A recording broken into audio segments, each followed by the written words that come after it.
When you look around, जब भी तुम चारों तरफ देखते हो, you see both living and non living things, तो तुम देख पाते हो लिविंग चीज को और नॉन लिविंग चीज को। मैं अपना हाईलाइटर ले लेता हूं।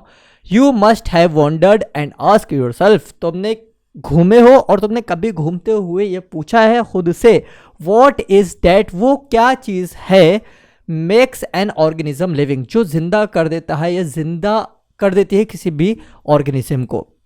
What is that an inanimate thing does not have which a living thing has? ये बोल रहा है कुछ चीज़ें ऐसी हैं जिनके अंदर वो चीज़ नहीं पाई जा रही है तो वो नॉन लिविंग हो गई, लेकिन कुछ चीज़ ऐसी हैं जिनके अंदर वो चीज़ अगर पाई जाए तो वो जो ऑर्गेनिज्म है या वो जो थिंग है या वो जो चीज़ है वो लिविंग हो जाएगी। ठीक है, सिंपल सी कहने का मतलब ये है कि जो लिविंग चीज़ होगी उसके अंदर सेल प्रेजेंट होगी और जो नॉन लिविंग थिंग्स होंगी उसके अंदर सेल्स प्रेजेंट नहीं होंगी। और मैं तुम्हारे को एक बात और बता दूं कि ये जो वीडियोस आ रही हैं इसमें हम बिल्कुल एनसीईआरटी लेके चल रहे हैं, कोई भी एक्स्ट्रा पॉइंट हम नहीं लेने वाले, मैं इसको बिल्कुल अच्छे तरीके से ट्रांसलेट करके बता रहा हूँ।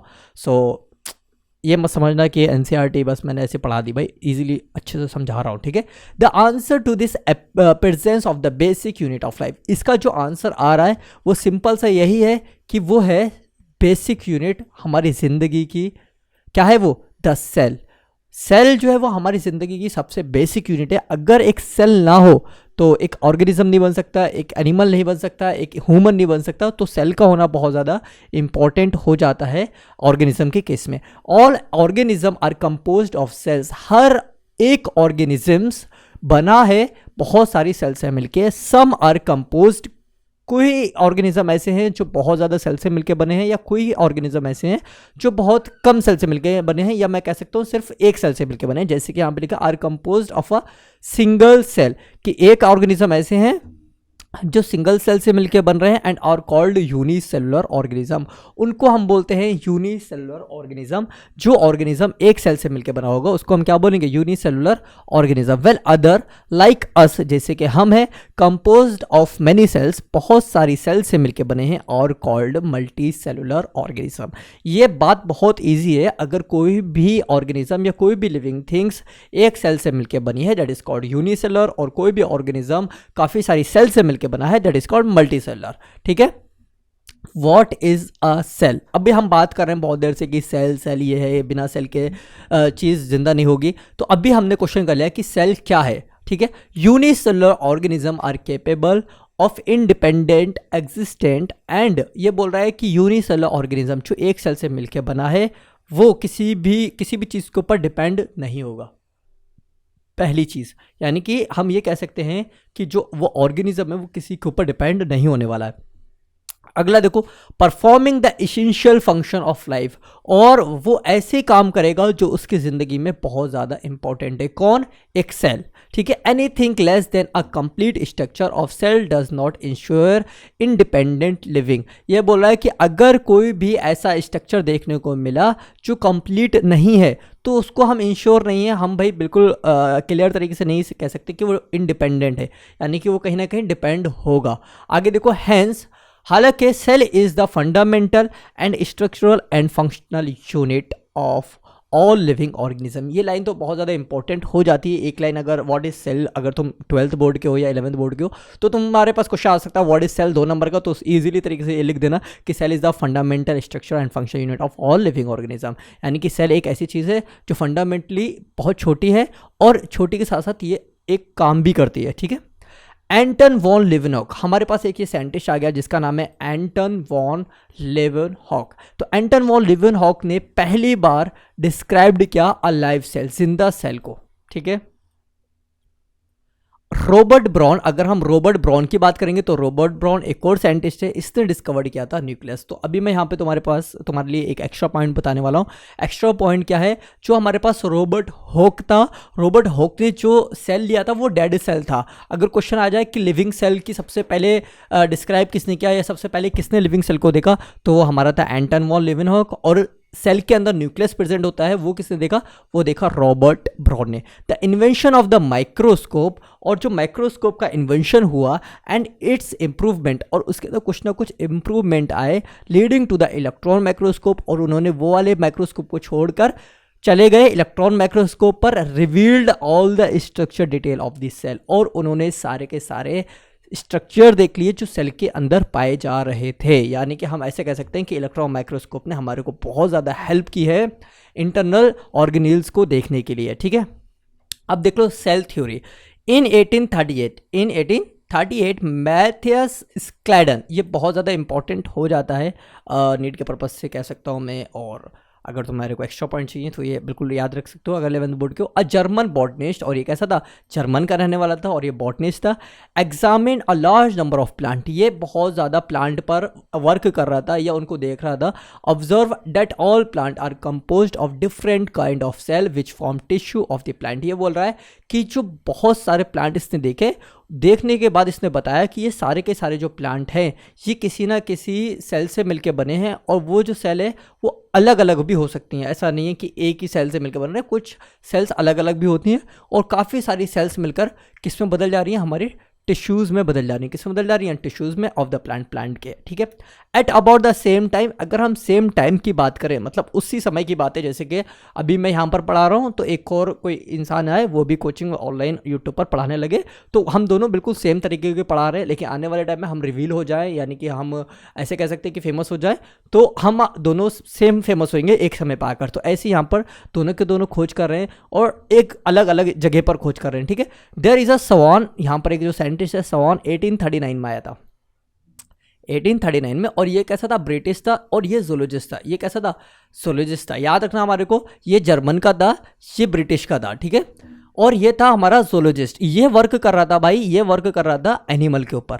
ठीक है, और वो वर्क कर रहा था हमारे पास किसके ऊपर, प्लांट सेल के ऊपर। ठीक है, study different types of animal cell, इनने काफ़ी तरीके की अलग अलग सेल्स को देखा, and reported that cell had a thin outer layer, और इसने एक रिपोर्ट बनाई, उसमें लिखा कि एक पतली सी लेयर पाई जाती है बाहर की तरफ, which is today known as the plasma membrane, जिसको आज के टाइम पे हम बोलते हैं plasma membrane. Okay, he also concluded, और उसने ये भी कंक्लूड करके बताया based on his studies on plant tissue that the presence of cell wall is a unique character. ये भी कंक्लूड करके बताया कि जो प्लांट है उसमें सेल वॉल प्रेजेंट होती है। ठीक है, ये एक यूनिक कैरेक्टर हो जाता है हमारा प्लांट सेल के अंदर। जैसे कि अगर मैं पूछूं कि प्लांट सेल को और एनिमल सेल को तुम कैसे पहचानोगे, अगर मैं तुम्हारे को स्ट्रक्चर दे दिया जाए या तुम्हें माइक्रोस्कोप में दिखाया जाए कि कौन सा इसमें सेल वॉल है और कौन सा इसमें प्लाज्मा मेम्ब्रेन है, तो तुम सेल वॉल और प्लाज्मा मेम्ब्रेन को देख के बता दोगे कि ये प्लांट की सेल है और ये एनिमल की सेल है। ठीक है, on the basis of this Schwann proposed and hypothesis, Schwann की ये हाइपोथेसिस थी। हाइपोथेसिस का हम बोल सकते हैं एक तरीके से उसने माइंड से बनाई हुई थ्योरी थी। That's it, that the bodies of animal and plant are composed of cells and product of cell. उसने कहा कि जो एनिमल है और जो प्लांट है वो मिलकर बने हैं सेल से, और वो प्रोडक्ट भी हैं सेल के। ठीक है, अब देखो स्क्लैडन एंड स्वान, कौन आया, Schleiden and Schwann together formulated the cell theory. इन्होंने सेल थ्योरी तो दी थी, ये बात याद रखना हमारे को, कि हमारे पास जो स्क्लैडन और स्वान था दोनों ने मिलके ना क्या दी, एक थ्योरी दी, लेकिन ये थ्योरी अच्छे तरीके से एक्सप्लेन नहीं कर पाए। जैसे कि अभी मैं तुम्हारे को अच्छे तरीके से समझाना चाह रहा हूँ, और मेरे साथ में एक और जो टीचर थे या एक और जो सर थे वो भी तुम्हारे को समझा रहे थे, लेकिन उन्होंने अच्छे तरीके से आपको नहीं समझा पाए तो वो फेल हो गए टीचिंग में। मैंने अच्छे तरीके से समझा दिया तो मैं पास हो गया और मैं आगे बढ़ जाऊँगा। तो ऐसे ही यहाँ पर क्या हुआ, ये अच्छे तरीके से एक्सप्लेन नहीं कर पाए how new cell were formed, ये नहीं बता पाए कि जो नई सेल है वो किस तरीके से बन रही है। Clear. Rudolf Virchow 1855, Rudolf Virchow is a scientist, ये साइंटिस्ट का नाम है, देखो नाम ऐसे ही आते हैं भाई। रुडोल्फ विर्च्यू आया 1855 में, first explain that cell divided and new cells are formed from pre existing cells. देखो ये थोड़ा चालू आदमी था, इसने वर्क तो किया, इसने वर्क करने के बाद ये बोल दिया कि जो सेल है वो डिवाइड हुई है, सेल है वो क्या हुई है, डिवाइड होके एक और न्यू सेल बनाई। ठीक है, are found from pre existing cell, ये ऐसे बनी जैसे कि पहले वाली सेल थी। अगर मैं थोड़ा सा तुम्हें डायग्राम दिखाऊं तो हमारे पास ये सेल है, इस सेल को अगर मैं डिवाइड करूंगा तो ये वाली सेल से दो सेल बन रही है। अब मैं बोलूं कि ये दो सेल कैसे बनी, तो मैं बोलूंगा ये दो सेल ऐसे बनी, इसकी पहले वाले से बनी। अब मैं बोलूंगा ये किससे बनी, इससे पहले वाले से बनी। तुम समझ पा रहे हो, अब यहाँ पे जो सेल होगी वो उससे पहले वाले से बनी। तो इसका मतलब इसने एक ऐसी लाइन दे दी या एक ऐसा सेंटेंस दे दिया जिसको अब साइंटिस्ट काट नहीं कर पा रहे थे, या कह सकते हो उसको समझ रहे हो, उसको मतलब कोई भी रुकावट नहीं आ रही थी, उनने जो एक्सप्लेन कर दिया बस, अब वो इन्फाइनाइट तक चले जाओ। अब उससे कोई भी पूछ रहा है कि 1000 पहले सेल थी, उसको कितने बनाया होगा, तो उसने कह दिया उसको भी किसी ना किसी सेल से बनी होगी, या वो भी किसी ना किसी सेल से डिवाइड होकर आगे आई है। और इसने एक कह सकता हूँ मैं एक वर्ड दिया, ओमना सेलुला ई सेलुला। इसका मतलब होता है कि जो सेल बनी है वो पहली वाली सेल से मिलकर बनी है। क्लियर हो गई, ये वाली जो सेल बनी है ये पहली वाली सेल से मिलकर बनी है। Clear. He modify the hypothesis, इसने मॉडिफाई किया हाइपोथेसिस, जो उनके सोच थे, जो उनके विचार थे, and Schleiden and Schwann to give the cell theory a final shape. बाद में जाके फाइनल शेप हो गया हमारा स्क्लेडन और स्वान का, क्योंकि इनकी बात जो इनकम्प्लीट थी वो अब कंप्लीट हो गई। Cell theory as understood today, आज के टाइम पे हम सेल थ्योरी को किस तरीके से समझते हैं। अब क्या बोल रहा है यहाँ पे, all living organism are composed of cells, सारे के सारे लिविंग ऑर्गेनिज्म हैं वो मिलकर बनते हैं किसके द्वारा, सेल्स के द्वारा, एंड प्रोडक्ट ऑफ सेल्स। समझ गए, देखो कंपोज्ड ऑफ सेल्स बने किससे मिलकर, सेल से, ठीक है। अब जो बनेगा वो प्रोडक्ट जो बन रहा है वो भी पूरा का पूरा सेल का होगा। ऐसा नहीं है कि भाई हमने कंपोज मिलाए तो सेल लेके आगे जाके कुछ और बन गया, ऐसा नहीं है। आगे जाके भी जो प्रोडक्ट मिलेगा वो भी सेल्स का ही होगा, ठीक है। All cell arise from pre existing cell, हर एक सेल अराइज का मतलब होता है निकलती है फ्रॉम प्री एग्जिस्टिंग सेल, पहली वाली सेल से मिलकर। ये दो लाइनें जो हैं वो काफ़ी इंपॉर्टेंट हो जाती हैं, पूछा जा सकता है कि आज के टाइम में हम कैसे समझते, तो ये बता सकते हो तुम। अब आ जाते हैं हम एन ओवरव्यू ऑफ सेल। अभी हमने इलेक्ट्रॉन माइक्रोस्कोप को पूरा का पूरा खोल लिया है और उसके नीचे हमने एक सेल रख लिया। अब हम देख रहे हैं कि इसके अंदर कि कैसे कैसे करके ऑर्गेनील्स हैं, या हम उसका व्यू देख रहे हैं अच्छे तरीके से।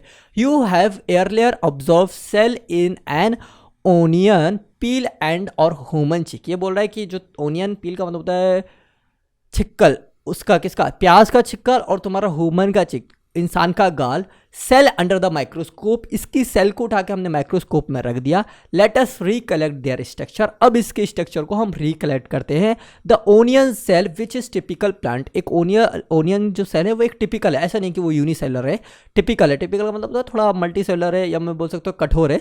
Has a distinct cell wall, इसके पास क्या प्रेजेंट थी, cell wall, as its outer boundary, इसकी चारों तरफ बाउंड्री पर, and just with it is the cell membrane. जैसे ही इन्होंने सेल वॉल को देखा बाहर की तरफ से, वैसे ही इन्होंने सेल मेम्ब्रेन को अंदर की तरफ देखा गया। यानी कि सेल वॉल जो थी वो बाहर की तरफ पाई जाती है प्लांट सेल में, और जो सेल मेम्ब्रेन होती है वो सेल वॉल के अंदर की तरफ होती है, ठीक है। The cell of the human cheek have an outer membrane as the delimiting structure of the cell. Inside each cell is a dense membrane. अब ये वही बोल रहा है कि हर एक सेल के अंदर एक डेंस मेम्ब्रेन बॉन्ड पाया जाता है, जिसको हम क्या बोलते हैं, न्यूक्लियस बोलते हैं। यानी कि अगर हम एक सेल को देखेंगे तो इस सेल के अंदर हमारे को एक गाढ़ा गाढ़ा सा स्ट्रक्चर होगा। गाढ़ा गाढ़ा सा मतलब समझते हो, थोड़ा सा ऐसा दिखेगा कि इसमें बहुत सारी चीज़ें भरी हुई हैं, तो ऐसा गाढ़ा गाढ़ा से इनको एक स्ट्रक्चर देखने को मिला। This nucleus contain the chromosome, इस न्यूक्लियस के अंदर क्या प्रेजेंट था, क्रोमोसोम प्रेजेंट था, which in turn contain the genetic material, जो आगे जाके बदल जाएगा किसमें, जेनेटिक मटेरियल में। That is called DNA. DNA भी हो सकता है और आरएनए भी हो सकता है, लेकिन अभी हम एनिमल सेल की बात कर रहे हैं तो ज़्यादातर डीएनए का तुम सोचोगे, ठीक है। या क्वेश्चन आ सकता है कि which genetic material is present in animals, तो डीएनए लगा के आना। Cells that have membrane bound nuclei और कॉल्ड यूकैरियोटिक। अब यहाँ पर इसने एक बात बहुत ज़्यादा इंपॉर्टेंट बोल दी। ये बोल रहा है कि ये तुम्हारे पास क्या था, ये तुम्हारे पास न्यूक्लियस था। अगर न्यूक्लियस के चारों तरफ ऐसी करके दीवार देखने को मिल रही है तुम्हें, ठीक है। ये भी हमारा 2D में स्ट्रक्चर है। अगर तुम 3D में देखोगे तो लाइक तुम्हारे को ऐसा दिखेगा जैसे बॉल होती है, इस तरीके का न्यूक्लियस दिखेगा। अगर न्यूक्लियस के चारों तरफ वॉल है यानी कि दीवार है, तब हम ऐसी सेल को या उस ऑर्गेनिज्म को यूकैरियोटिक बोलेंगे, ठीक है। वेयर, इसका थोड़ा हम कलर पिंक कर देते हैं। Where is cell that lack a membrane, अगर लैक मेम्ब्रेन यानी कि मेम्ब्रेन ना हो, बॉन्ड न्यूक्लियस और प्रोकैरियोटिक, तो क्या कहलाता है, प्रोकैरियोटिक्स कहलाता है। क्लियर होगी बात। In both prokaryotic and eukaryotic cells a semi fluid matrix.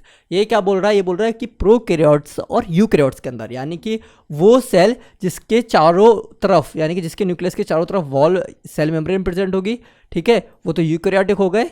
और जिसके प्रेजेंट नहीं है ये चीज़, उसको हम बोलेंगे प्रोकैरियोटिक। तो दोनों सेल के अंदर प्रेजेंट होगा हमारे पास semi fluid matrix called cytoplasm, जिसको हम क्या बोलते हैं, साइटोप्लाज्म बोलते हैं। Occupies the volume of the cell, जो कि पूरे के पूरे वॉल्यूम को घेर लेता है एक सेल के। The cytoplasm is the main area, cytoplasm जो है वो एक मेन एरिया है of cellular activities in both the plant and animal cell. ये समझ लो एक तरीके से कि अगर तुम्हारे पास साइटोप्लाज्म नहीं है, यानी कि तुम्हारे सेल के पास साइटोप्लाज्म नहीं है, तो उसके अंदर कोई भी एक्टिविटी नहीं होगी और साथ ही साथ जो ऑर्गेनेल्स है वो फंक्शन नहीं करेंगे। जैसे कि किसी भी इंसान की डेथ हुई, डेथ होने का मतलब ये होता है कि उसके जो साइटोप्लाज्म है वो अब मूवमेंट नहीं कर पा रहा है या उसके अंदर कोई भी हरकतें नहीं हो रही है। जैसे ही वो हरकतें होना बंद हो जाती हैं तो वो सेल खत्म, जब वो सेल खत्म तो वो टिश्यू खत्म हो जाएगा, फिर समझ लो ऑर्गन खत्म, ऑर्गन सिस्टम खत्म, फिर पूरा इंसान खत्म हो जाएगा या एनिमल खत्म हो जाएगा। Okay, various chemical reaction occur in it to keep the cell in the living state. बहुत सारी रिएक्शनें होती हैं सेल के अंदर जिससे कि तुम्हारा जो सेल है वो लिविंग स्टेट में रहे, जिंदा स्टेट में रहे।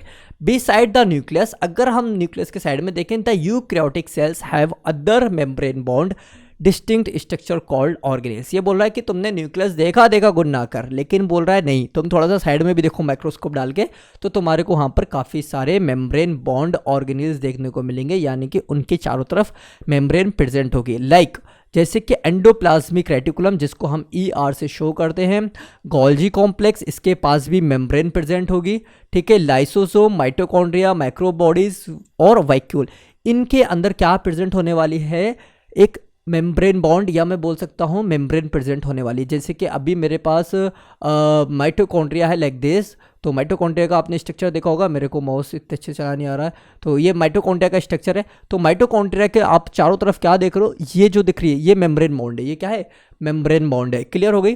The prokaryotic cell lack such membrane bound organelles, लेकिन प्रोकैरियोटिक सेल्स के अंदर मेम्ब्रेन बॉन्ड प्रेजेंट नहीं होते गाइज, ये बहुत ज़्यादा इंपॉर्टेंट लाइन है।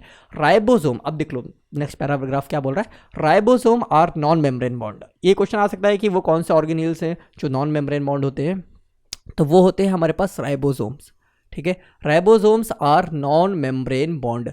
राइबोसोम ऐसे होते हैं जिनके चारों तरफ मेम्ब्रेन प्रेजेंट नहीं होगी, यानी कि इस तरीके से मेम्ब्रेन नहीं हो रही, बस पड़े हैं वो, बस इसके चारों तरफ मेम्ब्रेन नहीं होगी। क्लियर होगी बात, ठीक है। आगे देखो, organelles found in all cell, और ये हर सेल के अंदर प्रेजेंट होगा। इसका मतलब ये है कि प्रोकैरियोटिक और यूकैरियोटिक, बोल भी रहा आगे, eukaryotic as well as prokaryotic, यानी कि जो हमारे पास राइबोसोम है वो नॉन मेम्ब्रेन बॉन्ड है और वो ऑर्गेनील पाया जाएगा हर सेल के अंदर, चाहे सेल वो यूकैरियोटिक हो चाहे सेल वो प्रोकैरियोटिक हो। Easy within the cell के अंदर ribosomes are found not only in the cytoplasm. अब क्या बोल रहा है कि राइबोसोम सिर्फ नहीं पाया जाता है साइटोप्लाज्म के अंदर, but also with in the 2 organelle, साथ ही साथ 2 ऑर्गेनेल के अंदर और पाया जाता है राइबोसोम। जैसे कि पहला लिखा है क्लोरोप्लास्ट और दूसरा लिखा है mitochondria, and on rough endoplasmic reticulum. देखो रफ एंडोप्लाज्मिक रेटिकुलम के अंदर नहीं होता है, ये बात याद रखना, रफ एंडोप्लाज्मिक रेटिकुलम के ऊपर होता है राइबोसोम लगा हुआ, लेकिन यहाँ पर इससे पूछा है क्वेश्चन कि कहाँ पर पाया जाता है, इसका मतलब हो गया अंदर की बात चल रही है, तो क्लोरोप्लास्ट के अंदर और माइटोकॉन्ड्रिया के अंदर। अगर कोई पूछे कि रफ एंडोप्लाज्मिक पे होता है लेकिन अंदर नहीं होता है, उसकी आउटर सरफेस पे होता है। दूसरी चीज़ अगर मैं इसमें एक और चीज़ बताऊं, जैसे कि हमारे पास ये माइटोकॉन्ड्रिया था तो इसके अंदर राइबोसोम देखने को मिल जाएंगे तुम्हारे को, ठीक है, ऐसी बात है, और बाहर भी सेल में भी होंगे राइबोसोम्स। ओके, आगे देख लो, animal cell contain another membrane non membrane bound organelles called centrosome. ये बोल रहा है कि ये जो हमने अभी लाइन बोली कि एनिमल सेल के अंदर, किसके अंदर, एनिमल सेल के अंदर पाया जाता है नॉन मेम्ब्रेन बॉन्ड, यानी कि इसके चारों तरफ भी मेम्ब्रेन बॉन्ड नहीं होता है, जिसको हम बोलते हैं centrosome, which help in cell division, जो हेल्प करेगा सेल्फ डिवीजन में, सेल को डिवाइड करने में। बात समझ पा रहे हो, यानी कि सेंट्रोसोम का काम क्या है, सेंट्रोसोम का काम यह है कि सेल को डिवाइड करना, और सेंट्रोसोम सिर्फ पाया जाएगा एनिमल सेल के अंदर, प्लांट सेल के अंदर नहीं पाया जाएगा। तो एक तरीके से हम ये भी पहचान सकते हैं, प्लांट सेल अगर होगी तो उसके अंदर सेल वॉल होगी, दूसरी चीज़ उसके अंदर सेंट्रोसोम अब्सेंट होगा, लेकिन एनिमल सेल के अंदर सेल मेम्ब्रेन होती है, सेल वॉल अब्सेंट होती है, लेकिन सेंट्रोसोम प्रेजेंट होता है। क्लियर होगी बात। Cells differ greatly in size, cell जो है वो अलग अलग साइज़ में होती है, शेप में होती है, एंड एक्टिविटीज़ और हरकतें भी अलग अलग करती है। फॉर एग्जांपल अगर हम एग्जांपल लें तो यहाँ पर लिखा है माइकोप्लाज्म जो है वो सबसे छोटी सेल है, आर ओनली 0.3 माइक्रोमीटर, कितने हैं 0.3 माइक्रोमीटर इन लेंथ, इसकी लंबाई जो है वो बहुत ज़्यादा कम है। तो ऐसा क्वेश्चन आ सकता है which is the smallest cell, ठीक है, तो तुम्हारा आंसर होना चाहिए माइकोप्लाज्म। अगर लेंथ पूछ ले तो बता देना 0.3 माइक्रोमीटर। वेल बैक्टीरिया, अगर हम बैक्टीरिया की बात करेंगे तो बैक्टीरिया जो है कुड बी 3 to 5 माइक्रोमीटर, जो हमारा बैक्टीरिया होगा वो माइकोप्लाज्म से थोड़ा बड़ा होगा। The largest isolated single cell is the egg of an ostrich, सबसे लार्जेस्ट सेल जो है, और वो भी सिंगल सेल, ठीक है, सिंगल सेल जो है वो कौन है, ऑस्ट्रिच है। ऑस्ट्रिच का अंडा यानी कि शुतुरमुर्ग का अंडा सबसे बड़ा होता है, ठीक है, बड़ा का मतलब समझ रहे हो, बड़ा होगा, लंबा नहीं होगा, बड़ा होगा। लार्जेस्ट का मतलब होता है बड़ा। अमंग मल्टी सेलुलर ऑर्गेनिज्म, अगर हम मल्टी सेलुलर ऑर्गेनिज्म की बात करें, human red blood sales, human की जो रेड ब्लड सेल्स होती है जिनको हम आरबीसीज कहते हैं, are about 7.0 micro in diameter. Diameter तो तुम्हें पता ही होगा, फिजिक्स पढ़ रहे हो यार अच्छे से, तो ये डायमीटर, ठीक है। इसकी जो हमारे पास रेड ब्लड सेल से इसका जो लेंथ आ रही है वो 7.0 आ रही है, ठीक है, माइक्रो में, माइक्रोमीटर, ओके, ठीक है। आगे देख लो, nerve cells are some of the longest cells, और सबसे लंबी सेल जो है, लॉन्गेस्ट का मतलब होता है लंबी, वो है नर्व सेल्स, ठीक है। Cell also vary greatly in their shape, cell भी वेरी करता है, वेरी का मतलब होता है भाई सिचुएशन के हिसाब से कहीं बड़ी होगी कहीं छोटी होगी, ऐसा होता है। They may be disc like, यानी कि ये डिस्क लाइक शेप की होगी, पॉलीगोनल भी हो सकती है, कॉलमनर, देखो डिस्क लाइक का मतलब होता है गोल गोल, मैं तुम्हारे को थोड़ा सा स्ट्रक्चर बता दूं, डिस्क का मतलब होता है गोल गोल, पॉलीगोनल का मतलब होता है उसमें शेप होंगे इस तरीके से, 4-5 कोने बने होंगे, ओके। कॉलमनर में कॉलम्स खड़े हो जाते हैं ना अपने घर के, कॉलमनर हो गए।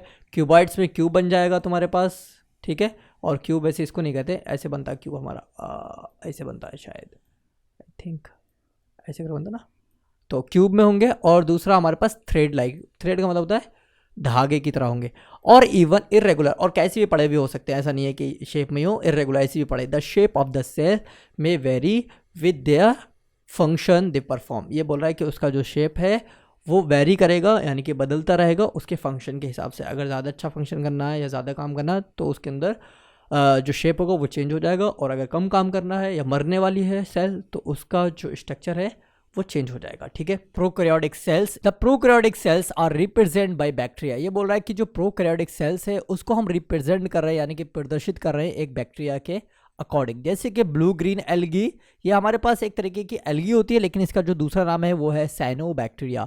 अगला है यहाँ पे एग्जांपल माइकोप्लाज्मा। माइकोप्लाज्मा हमने पहले पढ़ रखा था कि mycoplasma is a smallest cell, ठीक है, सबसे छोटी जो सेल है वो माइकोप्लाज्मा है। फिर हमारे को देखने को मिला PPLO, जिसका फुल फॉर्म है प्लूरो निमोनिया लाइक ऑर्गेनिज्म।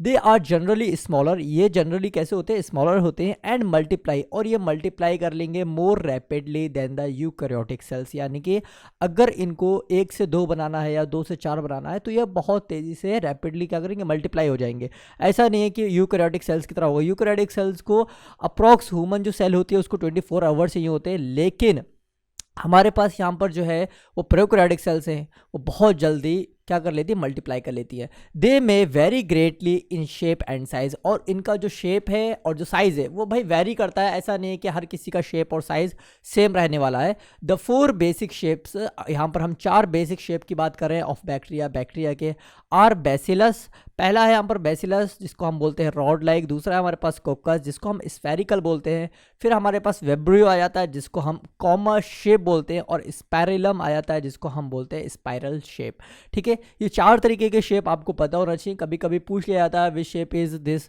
या ऑप्शन दे देगा या डायग्राम दे देगा, तो तुम्हारे को पता होना चाहिए। The organism of the prokaryotic cells is fundamentally similar even though prokaryotic exhibit a wide variety of shape and function, ये बोल रहा है कि फंडामेंटली प्रोकैरियोटिक एक जैसे ऑर्गेनाइज हुए हुए होते हैं, और ये एग्जिबिट करते हैं बहुत लंबी वैरायटी में, मतलब बहुत ज़्यादा फैले हुए होते हैं शेप और फंक्शन में, यानी कि इनका जो काम होगा वो बहुत ही बड़ा बड़ा काम होगा, ऐसा नहीं है कि छोटा मोटा काम करेंगे, काफ़ी बड़ा बड़ा काम कर सकते हैं।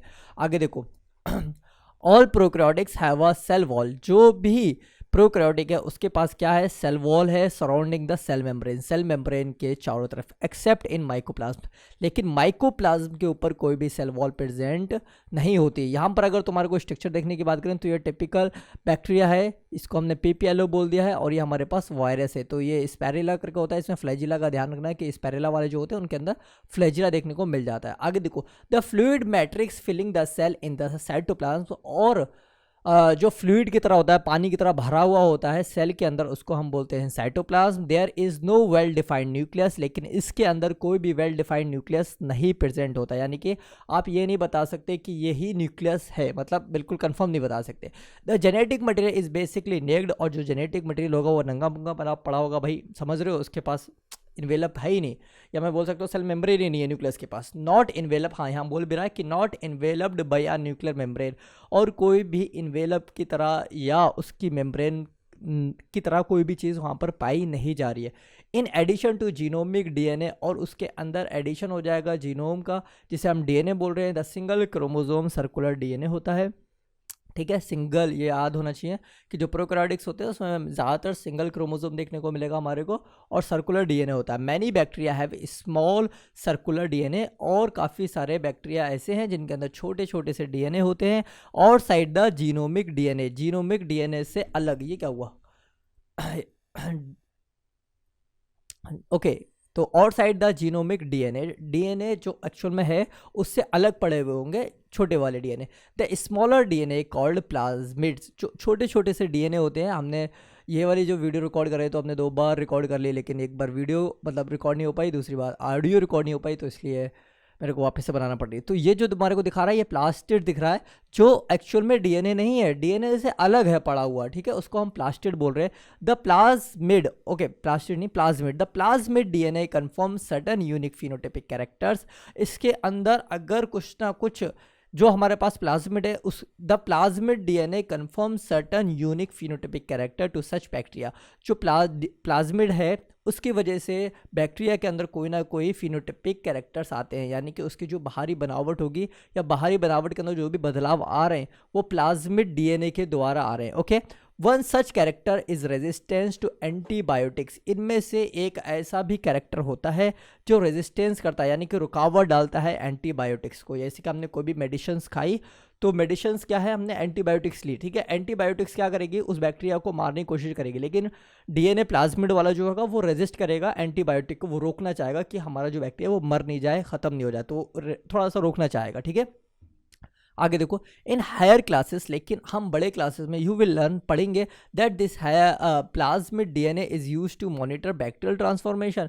क्या प्लाज्मिड का यूज़ होता है डीएनए को ट्रांसफॉर्म करने के लिए एक उससे दूसरे फॉर्जन डीएनए में, यानी कि एक डीएनए फॉर्जन डीएनए में ट्रांसफ़र होने के लिए क्या हम उसको मॉनिटर करते हैं, उसको देखते हैं, यानी कि जो प्लाज्मिड है वो, यानी कि यही हाथ से इसको निगाह रखेगा कि ये ट्रांसफर हो रहा है या नहीं हो रहा फॉर्जन डीएनए के साथ। आगे देखो, nuclear membrane is found in eukaryotes, nuclear membrane पाई जाती है यूकैरियोट्स के अंदर। नो ऑर्गेनील्स, लेकिन कोई भी ऑर्गेनील्स नहीं होता है प्रोकैरियोट्स के अंदर। देखो ये कहना चाह रहा है कि न्यूक्लियर मेम्ब्रेन पाई जाएगी यूकैरियोटिक सेल्स के अंदर, लेकिन जो यूकैरियोटिक सेल्स के अंदर ऑर्गेनील्स होते हैं वो ऑर्गेनील्स प्रोकैरियोटिक सेल्स के अंदर नहीं पाए जाएंगे। Like the one in eukaryotes, जैसे कि यूकैरियोट्स में होते हैं, are found in prokaryotic cell except for ribosome, लेकिन राइबोसोम जो है वो तुम्हारा उसमें भी पाया जाएगा, यानी कि प्रोकैरियोटिक सेल्स में भी पाया जाएगा और साथ ही साथ यूकैरियोटिक सेल्स में भी पाया जाएगा। Prokaryotes have something unique, prokaryotes के पास कुछ ना कुछ ऐसा कैरेक्टर है जो भाई यूनिक है in the form of inclusion. अब इसमें देखो कुछ इंक्लूजन है, जैसे कि specialised differentiated form of cell membrane called mesosome. एक जो है ना यहाँ पर सेल मेम्ब्रेन डिफरेंशिएशन होके हमारे पास मीसोसोम बना लिया, यानी कि साथ ही साथ हमारे पास सेल मेम्ब्रेन है, सेल मेम्ब्रेन के साथ साथ एक मेम्ब्रेन हमारे को और देखने को मिली जिसका नाम हमने रखा है मीसोसोम, ठीक है, ये डिफरेंशिएट होकर बनी है, जिसको हम क्या बोल रहे हैं, मीसोसोम बोल रहे हैं। Okay, the characteristics of prokaryotes, they are essentially infolding of cell membrane. ये भाई कैरेक्टर है प्रोकैरियोट्स का, यानी कि अगर मैं मीसोसोम देख लेता हूँ सेल के अंदर तो मैं ये कह सकता हूँ कि ये जो सेल है वो प्रोकैरियोटिक सेल से, और साथ ही साथ उस मीसोसोम के अंदर इनफोल्डिंग, यानी कि कुछ ना कुछ फोल्ड्स होंगे ऐसे बने हुए, ठीक है, कुछ ना कुछ फोल्ड्स होंगे। आगे देख लो, cell envelope and its modification. जो हमारे पास सेल इन्वेलप है यानी कि सेल का जो लिफाफा है और उसके अंदर मॉडिफिकेशन कैसे कैसे हो रही है। Most prokaryotic cells particularly the bacterial cells, ये बोला ज़्यादातर अगर हम प्रोकैरियोटिक सेल्स की बात करें और उसमें भी हम बैक्टीरिया सेल ले रहे हैं, have a chemically complex cell envelope. ये जो बना हुआ है वो केमिकली एक कॉम्प्लेक्स सेल इन्वेलप से मिलकर बना है, यानी कि जो इसका इन्वेलप होगा वो केमिकली बहुत ज़्यादा चीज़ों से मिलकर बना होगा। The cell envelope consist of a tightly bound 3 layered, 3 layered पाई जा रही हैं structure. We know that the outermost, पहली वाली जो है वो बाहर की तरफ होती है जिसको हम बोलते हैं glycocalyx, followed by the cell wall, और ये सेल वॉल को फॉलो करेगी, and then the plasma membrane, यानी कि हमारे पास 3 लेयर पाई जाएंगी प्रोकैरियोटिक सेल्स के अंदर। ठीक है, जो पहली वाली सेल होगी वो हम बोल सकते हैं ग्लाइकोकैलिक्स, दूसरी वाली सेल वॉल, तीसरी वाली plasma membrane. Okay, although each layer of the envelope perform distinct function, they act together as a single protective unit, और तीनों के तीनों मिलके एक सिंगल प्रोटेक्टिव यूनिट बनाती हैं। Bacteria can be classify into 2 groups, bacteria को हम क्लासीफाई किया है 2 ग्रुप्स में, on the basis of the difference in the cell envelope, उसके सेल इन्वेलप के द्वारा कि भाई उसका जो सेल का लिफाफा है उसके अकॉर्डिंग हमने जो प्रोकैरियोट्स है या बैक्टीरिया है उनको हमने 2 उसमें डिवाइड कर दिया। पहला देख लो, रिस्पॉन्ड स्टेनिंग, अगर उसने रिस्पॉन्स किया स्टेनिंग प्रोसीजर पर, जैसे कि मान लो मैंने पेंट किया यहाँ पर, तो इसके ऊपर अगर डाई दिख गई तो हमने बोल दिया वो ग्राम पॉजिटिव है। देखो यहाँ पे बोल रहा है बाई ग्राम पॉजिटिव, दोस्त that take up the Gram stain, अगर उसने ग्राम स्टेन को ले लिया, यानी कि अगर उसने डाई को ले लिया, जैसे कि मैं इस पर डाई करूँ तो इसने ये डाई को ले लिया, तो ये कहलाएगा Gram positive, and the other that do not are called Gram negative. और मैंने एक और पे किया, लेकिन वहाँ पर मैं अगर यहाँ पर करूँ तो यहाँ पर नहीं हो रहा, तो ये वाला जो बैक्टीरिया कहलाएगा वो ग्राम नेगेटिव कहलाएगा। ठीक है, आगे देखो, glycocalyx differ in composition and thickness, ये बोल रहा है ग्लाइकोकैलिक्स जो है वो कहीं ना कहीं बदला हुआ होता है, और इसका जो बनावट है, कंपोजिशन है, एंड थिकनेस, और उसकी जो मोटाई है वो भी डिफर होती है। यानी कि ये नहीं कह सकते आप कि हर बैक्टीरिया के अंदर सेम ग्लाइकोकैलिक्स रहने वाला है, कहीं ना कहीं वो बना हुआ किसी और से केमिकल से मिलकर बना होगा, या कहीं ना कहीं उसकी मोटाई कम होगी या पतला ज़्यादा होगा, ऐसा हो सकता है। ठीक है, अमंग डिफरेंट बैक्टीरिया, अलग अलग बैक्टीरिया के अंदर। It could be a loss sheet called slime layer, इसके पास अगर ढीली ढाली शीट है, कैसी है, ढीली ढाली शीट है, तो उसको हम बोलते हैं स्लाइम लेयर। ठीक है, आगे देख लो, in some well in other it may be thick and tough, अगर वो किसी मतलब किसी हिसाब से अगर बहुत मोटी है और टफ मतलब कठोर है थोड़ी, तो उसको हम बोलते हैं कैप्सूल। क्या बोलते हैं हम उसको, कैप्सूल बोलते हैं। The cell wall determines the shape of the cell and provide a strong structural support to prevent the bacterium from bursting and collapsing। ये बोल रहा है कि जो हमारे पास सेल वॉल है, क्या है, सेल वॉल जो हमारे पास है वो भाई एक शेप देती है हमारी सेल को, एंड प्रोवाइड स्ट्रॉन्ग स्ट्रक्चर, और उसको एक प्रोवाइड करेगी एक कठोर सा एक अच्छा सा स्ट्रक्चर, जिससे कि बैक्टीरिया बस्ट ना हो जाए और कोलैप्सिंग, यानी कि बस्ट मतलब फट नहीं जाए, कोलैप्स का मतलब होता है एक दूसरे से चिपक नहीं जाए, तो सेल वॉल का होना भी बहुत ज़्यादा ज़रूरी है। और अगर देखो सेल वॉल प्रेजेंट है किसी भी बैक्टीरिया के अंदर, तो उसको हम एंटीबायोटिक देके बहुत जल्दी से तोड़ सकते हैं। जैसे कि माइकोप्लाज्मा के केस में क्या होगा, उसमें सेल वॉल है ही नहीं, तो उसको थोड़ा थोड़ा मुश्किल हो जाता है और बीमारी लंबे समय तक चलती है जिसके पास अगर सेल वॉल प्रेजेंट नहीं होती है। आगे देखो, the plasma membrane is selectively permeable, जो प्लाज्मा मेम्ब्रेन है वो सेलेक्टिवली परमेबल है। सेलेक्टिवली परमेबल का मतलब होता है कि तुम्हारे को वो सेलेक्ट कर करके अपने अंदर लेगी। ठीक है, तो plasma membrane is a selectively permeable in nature, nature के अंदर, एंड इंटरेक्ट, और ये इंटरेक्ट करती है विथ आउटसाइड वर्ल्ड, बाहरी दुनिया से। This membrane is similar structurally to that of eukaryotes, ये बिल्कुल वैसे ही होगी जैसे यूकैरियोट्स के अंदर देखने को मिली है। ठीक है, जैसे कि मान लो हमारी जो सेल है, हमारी सेल के चारों तरफ क्या है, प्लाज्मा मेम्ब्रेन है। प्लाज्मा मेम्ब्रेन जो है वो सेलेक्ट करके जो भी उसको चाहिए वो अपने अंदर ले लेगी सेल के अंदर, लेकिन मान लो एक बैक्टीरिया बैठा तो उसको अंदर लेना बिल्कुल पॉसिबल नहीं है, वो बना कर देगी। तो इसलिए ये बोल रहा है कि प्रोकैरियोटिक सेल्स और यूकैरियोटिक सेल्स के अंदर ये चीज़ें सेम देखने को मिल रही है प्लाज्मा मेम्ब्रेन में। Okay, a special membrane structure is the mesosome. अब देखो वापस से वही लाइन आ रही है ऊपर वाली, जो स्पेशल एक स्ट्रक्चर है प्रोकैरियोट्स का वो है mesosome, which is found by the extension of plasma membrane into the cell. ये एक्सटेंस करता है प्लाज्मा मेम्ब्रेन से अंदर की तरफ सेल में। ठीक है, जैसे कि मान लो एक तरीके से ये तुम्हारे पास प्लाज्मा मेम्ब्रेन है, तो ये एक्सटेंस करेगा अंदर की तरफ, किसमें, सेल के अंदर। तो ये वाला जो होगा, ये वाली जो लेयर है ये होगी मेसोसोम की। ओके, और ये वाली जो होगी वो तुम्हारे पास सेल मेम्ब्रेन होगी। ठीक है, these extension in the form of vesicle, tubules and lamellae, ये इस फॉर्म में मिल सकती है तुम्हारे को। They help in cell wall, और ये देखो क्या बोल रहा है कि ये हेल्प कर रही है सेल वॉल फॉर्मेशन, यानी कि मीजोजोम हेल्प करती है सेल वॉल के फॉर्मेशन में। डीएनए रेप्लिकेशन, ये बात याद रख लेना, सेल वॉल के फॉर्मेशन में डीएनए रेप्लिकेशन, डॉटर सेल को डिवाइड करने में, यानी कि एक सेल से अगर 2 सेल्स बनाना चाह रहा हूँ तो वहाँ पर मीजोजोम का होना बहुत ज़्यादा ज़रूरी है। They also help in respiration, और ये रेस्पिरेशन में भी हेल्प करती है प्रोकैरियोटिक सेल्स के अंदर। सिक्रीशन, किसी भी चीज़ को बाहर फेंकना है तब भी तुम्हारे पास मीजोजोम आएगी और वो बाहर फेंकेगी।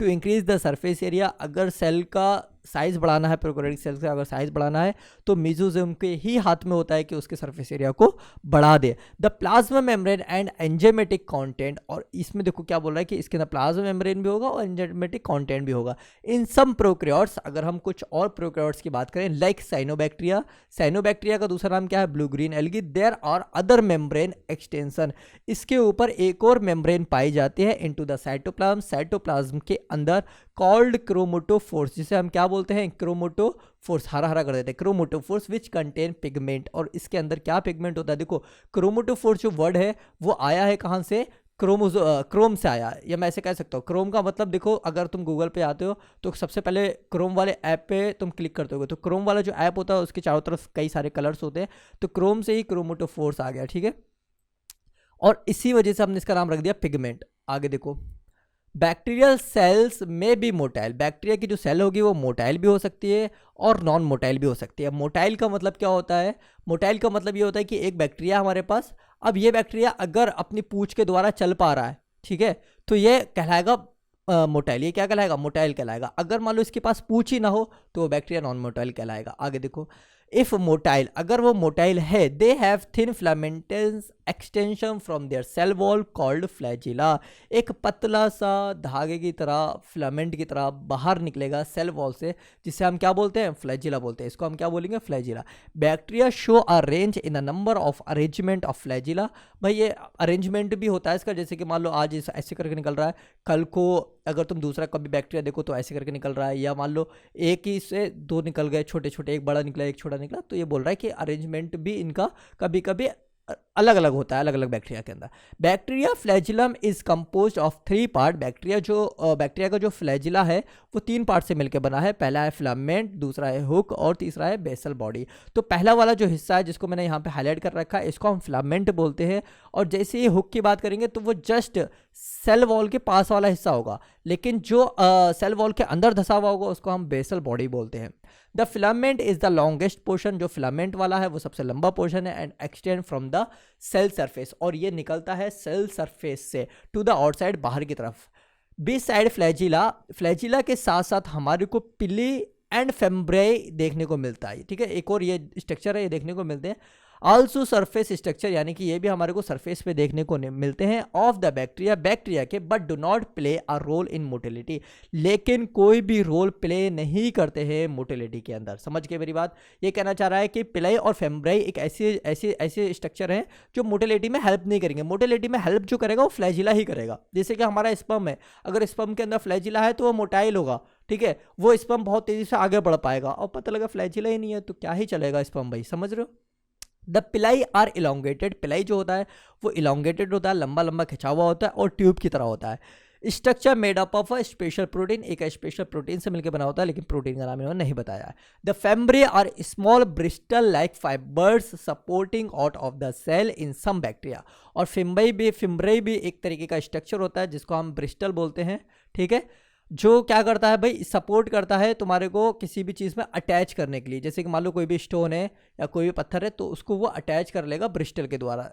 To rock in steam and also to the host tissues, या वो किसी को खाना चाह रहा है तब रोक सकता है। देखो यहाँ पर हम एक तुम्हारे को दिखाते हैं स्ट्रक्चर, ये ट्यूब की तरह स्ट्रक्चर बन जाएगा तुम्हारा पिलाई का, ठीक है। ये क्या करेगी ट्यूब, कोई भी अगर जेनेटिक मटेरियल ट्रांसफ़र करना है तो इसके द्वारा जेनेटिक मटेरियल ट्रांसफ़र हो जाएगा। लेकिन अगर हम फेम्ब्रे की बात करेंगे तो फेम्ब्रे इज़ा ऐसे स्ट्रक्चर होते हैं थोड़े थोड़े, ये ब्रांच भी होते हैं कभी कभी, ठीक है। तो ये क्वेश्चन आया था, देख लेना, ऐसे करके ब्रांच भी होते हैं। तो ये क्या करते हैं, देखो ये पहली बात तो चिपकने का भी काम करेंगे, किसी ना किसी पत्थर पे चिपक जाएंगे, या इनको किसी को खाना है तब चिपक जाएंगे। मान लो ये बह रहे हैं तो ये सोचेंगे कि हम चिपक के यहीं रह जाएं, तो ये चिपकने का काम करते हैं और ये मदद करते हैं ठीक है, या मान लो दूसरा बैक्टीरिया से जुड़ना है तब भी ये फिमरिया काम करते हैं। ओके, आगे देख लो, ribosome and inclusion bodies. In prokaryotes ribosome are associated with the plasma membrane of the cell. ये बोल रहा है कि जो राइबोसोम है वो पाया जाता है प्रोकैरियोट्स के अंदर, लेकिन प्लाज्मा मेम्ब्रेन के अंदर होगा, ठीक है, with the plasma membrane of cell. ये बोल रहा है कि जो प्लाज्मा मेम्ब्रेन है, जैसे कि एग्जांपल के तौर पर हमारे पास ये सेल है, इस सेल की हमने ये प्लाज्मा मेम्ब्रेन बनाई, तो इसके अंदर तुम्हारे को राइबोसोम देखने को मिलेगा। क्या देखने को मिलेगा? राइबोसोम, ऐसा बोल रहा है। आगे देखो, they are about 50 nanometre by 20 nanometre. इसका जो साइज होने वाला है वो 15 से 20 नैनोमीटर होने वाला है। आर मेड अप ऑफ 2 सब यूनिट, 2 सब यूनिट से मिलकर बना होता है, 50s and 30s units, which when present together form 70s। अगर हम इन दोनों को मिला दें तो ये 70s बन जाता है। देखो ये 70s कैसे बन गया मैं तुम्हारे को बता देता हूँ। जैसे कि मान लो अगर हमारे पास ये एक राइबोसोम का हिस्सा है और दूसरा ये वाला हिस्सा है, ठीक है, राइबोसोम का, तो ये वाला जो हिस्सा है वो 50s है, ठीक है, ये वाला जो हिस्सा है वो 30s है। और अगर तुम थोड़ा सा ध्यान से देखो तो 30s जो है ना वो इतना धसा हुआ है, तो ये जो है वो 10s, ठीक है। तो यहाँ पे 80s माइनस 10 करेंगे तो हमारे पास 70s इस तरीके से आ जाता है। Okay, prokaryotic ribosome. Ribosome are the site of protein synthesis. Ribosome का काम क्या है? प्रोटीन को सिंथेसिस करना या प्रोटीन को बनाना। सेवरल राइबोसोम में attach to a single mRNA। कुछ राइबोसोम ऐसे हैं जो mRNA से जुड़ जाते हैं एंड फॉर्म अ चैन, और एक चैन बना लेंगे जिसको हम बोलेंगे पॉली राइबोसोम या polysome. The ribosome of polysome translate the mRNA into protein. अब ये इसको पॉलीसोम जो है ना वो ट्रांसलेट करेंगे mRNA से प्रोटीन में, यानी कि हमारे पास मैसेंजर RNA जो है वो प्रोटीन में ट्रांसफर हो जाएगा। मैसेंजर RNA एक तरीके का हम ये कह सकते हैं कि वो मैसेज लेके जाता है और मतलब उसी हिसाब की उसको प्रोटीन चाहिए, ठीक है। ये आने वाले टाइम में तुम पढ़ोगे मॉलिक्यूलर बेसिस ऑफ इनहेरिटेंस में, जो अपना वो चैप्टर स्टार्ट होगा तब। Inclusion bodies. Reserve material in prokaryotic cells are store in the cytoplasm. ये बोल रहा है कि ये भी स्टोर होता है साइटोप्लाज्म में इन the form of inclusion body, inclusion body की फॉर्म में। दीज आर नॉट बॉन्ड, ये भी किसी से बॉन्ड नहीं है, by any membrane system and life free in the cytoplasm. ये ऐसे का ऐसा ही पड़ा रहता है साइटोप्लाज्म के अंदर। जैसे कि फॉस्फेट ग्रेन्यूल्स, क्या है? फॉस्फेट ग्रेन्यूल्स और cyanophycean granules and glycogen granules, gas vacuoles are found in blue green algae and purple and green photosynthesis bacteria. ये सारे के सारे जो तुम्हारे को मैंने अभी बताया कि फॉस्फेट ग्रेन्यूल्स, साइनोफेसियन ग्रेन्यूल्स, ये पाए जाते हैं साइटोप्लाज्म के अंदर और ये फ्रीली लाई होते हैं, ऐसे ही पड़े हुए होते हैं और इनके चारों तरफ कोई भी बॉन्ड नहीं प्रेजेंट होता, यानी कि कोई भी मेम्ब्रेन बॉन्ड नहीं होता। जैसे कि राइबोसोम के चारों तरफ कोई भी मेम्ब्रेन बॉन्ड प्रेजेंट नहीं होता, तो ऐसे ही इंक्लूजन बॉडी के अंदर कोई भी मेम्ब्रेन बॉन्ड नहीं प्रेजेंट होता है, ठीक है। तो ये दोनों ऑप्शन इसे याद रख लेना, कभी कभी पूछ लिया जाएगा कि इनमें से कौन सा ऐसा ऑप्शन है जिसके पास मेम्ब्रेन बॉन्ड नहीं प्रेजेंट होता, वहाँ पर वो तुम्हें दे देगा कि ग्रीन एंड पर्पल या ग्रीन फोटोसिंथेटिक बैक्टीरिया, तब तुम्हारे को यही लगाना पड़ेगा, ठीक है। ओके, अब हम पढ़ेंगे eukaryotic cells. The eukaryotics include all the protista, plants, animals and fungi. देखो यूकैरियोटिक सेल्स देखो किस किस के अंदर देखने को मिलेंगे? प्रोटिस्टा में, प्लांट किंगडम में, एनिमल किंगडम में और फंजाई किंगडम के अंदर हमारे को यूकैरियोटिक सेल्स देखने को मिल जाएंगे। In eukaryotic cells there is an extensive compartmentalization of cytoplasm through the presence of membrane bond organelles। ये बोल रहा है कि यहाँ पर हमारे को क्या देखने को मिलेगा? इसमें हमारे को जो यूकैरियोटिक सेल्स है उसमें हमारे को मेम्ब्रेन बॉन्ड ऑर्गेनील्स देखने को मिलेंगे, और वो भी किसके अंदर? साइटोप्लाज्म के अंदर। और कंपार्ट मतलब अपने अपने कंपार्टमेंट में होंगे, ऐसा नहीं कि कोई भी कहीं भी पड़ा है, ऐसा कुछ नहीं होने वाला, ठीक है। जहाँ पे न्यूक्लियस होना चाहिए वहाँ पे न्यूक्लियस मिलेगा। आगे देखो, eukaryotic cell possess an organised nucleus with a nuclear envelope. लेकिन इसके अंदर जो न्यूक्लियस होगा वो न्यूक्लियर इन्वेलप के अंदर होगा, यानी कि चारों तरफ तुम्हारे को मेम्ब्रेन देखने को मिलेगी, किसकी? न्यूक्लियर की। In addition eukaryotic cells have a variety of complex locomotory and cytoskeleton structure. जो तुम्हारे पास यूकैरियोटिक सेल्स है उसके पास बहुत ही बढ़िया कठोर सा लोकोमोटरी का एक तुम्हारे को वैरायटी देखने को मिल जाएगी, यानी कि अलग अलग सेल के अंदर अलग अलग तरीके का लोकोमोशन होता हुआ मिलेगा। और साइटोस्केलेटन यानी कि उसका जो ढांचा है सेल का, तो वो भी तुम्हारे को वेरी होगा, यानी कि वेरी का मतलब होता है कि अलग अलग सेल का अलग अलग ढांचा होगा और वो अलग अलग तरीके से चलेगी या मूवमेंट करेगी। Their genetic material is organise into chromosome. लेकिन इसका जो जेनेटिक मटेरियल होता है वो ऑर्गेनाइज होता है। कैसा होता है? ऑर्गेनाइज। ऑर्गेनाइज का मतलब होता है कि एक तरीके से मैनर में, ऐसा नहीं कि भाई रैंडमली पड़ा है, कहीं भी पड़ा है, कोई मतलब ही नहीं है। नहीं, लेकिन यूकैरियोटिक के अंदर जो भी जेनेटिक मटेरियल होगा वो बिल्कुल एकदम तसल्ली से फिट होगा और फिट होकर क्रोमोसोम बना लेगा, ठीक है। All eukaryotic cells are not identicals, लेकिन हर यूकैरियोटिक सेल्स को हम आइडेंटिफाई नहीं कर सकते। अब देखो डॉट लगा दिया, देखो plant and animal cells are different, लेकिन ये बोल रहा है कि प्लांट और एनिमल सेल को जरूर हम वेरीफाई कर लेंगे या आइडेंटिफाई कर लेंगे। फॉर्म पोजेस सेल वॉल, किस वजह से? सेल वॉल की वजह से, प्लास्टिड की वजह से और लार्ज सेंट्रियोल वैक्यूल की वजह से हम पता कर पाएंगे कि ये जो है वो सेल वॉल या ये जो सेल है वो प्लांट की है या एनिमल की है। Which are absent in animal cell, जो कि एब्सेंट होगी एनिमल सेल के अंदर। तो यहाँ पर क्वेश्चन ये आ सकता है, what is difference between animal cell and the plant cell. तो यहाँ पे बता सकते हो कि प्लांट सेल जो होगी उसके अंदर सेल वॉल प्रेजेंट होती है, प्लास्टिड प्रेजेंट होती है और लार्ज सेंट्रियल वैक्यूल प्रेजेंट होता है। लेकिन एनिमल सेल की अगर हम बात करेंगे तो उसके अंदर सिर्फ हमारे को सेंट्रियोल्स देखने को मिलता है, ठीक है। On the other hand, animal cells have centriole which are absent in almost all plant cell। देखो सेंट्रियोल जो है वो प्रेजेंट होता है एनिमल सेल के अंदर, लेकिन सारे के सारे प्लांट में सेंट्रियोल जो है वो बिल्कुल भी नहीं पाया जाता है, ठीक है। ऑलमोस्ट का मतलब बिल्कुल भी नहीं पाया जाने वाला, ठीक है, ओके। अब यहाँ पर हमारे पास स्ट्रक्चर है एक प्लांट सेल का। अब इसको हम प्लांट सेल किस तरीके से बोल सकते हैं? देखो पहली चीज़ ये है कि ये जो है हमारे पास, ये हमारे पास है हेक्सागोनल, ऐसा मैं बोल सकता हूँ, क्योंकि इसके 4 कोने बनने वाले, 4 नहीं 6 यार, सॉरी, हेक्सा का मतलब होता है 6 ना, हाँ ओके। तो यहाँ पर 6 कोने बनने वाले हैं, तो इस वजह से मैं बोल सकता हूँ कि ये एक प्लांट सेल है। दूसरी चीज़ क्या है कि मैं इसके अंदर क्या देखूंगा? गैस वैक्यूल देखूंगा या मैं बोल सकता हूँ वैक्यूल देखूंगा। तो इसकी वजह से भी मैं बोल सकता हूँ कि ये क्या है, एक प्लांट सेल है। और अपनों ने प्लास्टिड की बात की थी, ठीक है, इसमें प्लास्टिड दे रखा है क्या? नहीं दे रखा है। प्लाज्मा मेम्ब्रेन, प्लाज्मोडेस्माटा से भी कह सकते हो कि ये जो है वो प्लांट सेल है। तो हम देख लेते हैं, देखो यहाँ पर क्या हमारे को न्यूक्लियस देखने को मिला, ये न्यूक्लियोलस है। ये हमारे पास गोल्जी एपरेटस है, न्यूक्लियर इन्वेलप है, ठीक है, जिसकी हम बहुत बार बात कर रहे थे। तो ये भाई यूकैरियोटिक के अंदर प्रेजेंट होता है न्यूक्लियर इन्वेलप। फिर हमारे को प्लाज्मा मेम्ब्रेन देखने को मिली, वैक्यूल, मिडिल लैमिला बीच के अंदर पाई जाती है मिडिल लैमिला, सेल वॉल देखने को मिली, माइटोकॉन्ड्रिया जो कि पावर हाउस है, राइबोसोम वो करता है, क्या बोलते हैं इसको, प्रोटीन का सिंथेसिस, क्लोरोप्लास्ट फोटोसिंथेसिस में हेल्प करता है, cytoplasm is a fluid, peroxisome, ये ऐसे ऑर्गेनिल्स होते हैं पड़े हुए, ये भी हेल्प करते हैं तुम्हारे को फोटोसिंथेसिस में। मैक्रोट्यूब्यूल्स, ये धागेनुमा स्ट्रक्चर मैक्रोट्यूब्यूल्स कहलाते हैं। मैक्रो का मतलब छोटे छोटे, ट्यूब्यूल्स का मतलब ट्यूब की तरह। प्लाज्मोडेस्माटा, ये लेयर हो गई तुम्हारी। स्मूथ एंडोप्लाज्मिक रेटिकुलम, लाइसोसोम और रफ एंडोप्लाज्मिक रेटिकुलम। तो ये हमारा था प्लांट सेल का स्ट्रक्चर, जो कि तुम्हें 1-2 बार ज़रूर बनाना पड़ेगा, तब तुम्हारे को सारा का सारा याद हो जाएगा। अब देख लो यहाँ पर हमारे पास आया animal cell.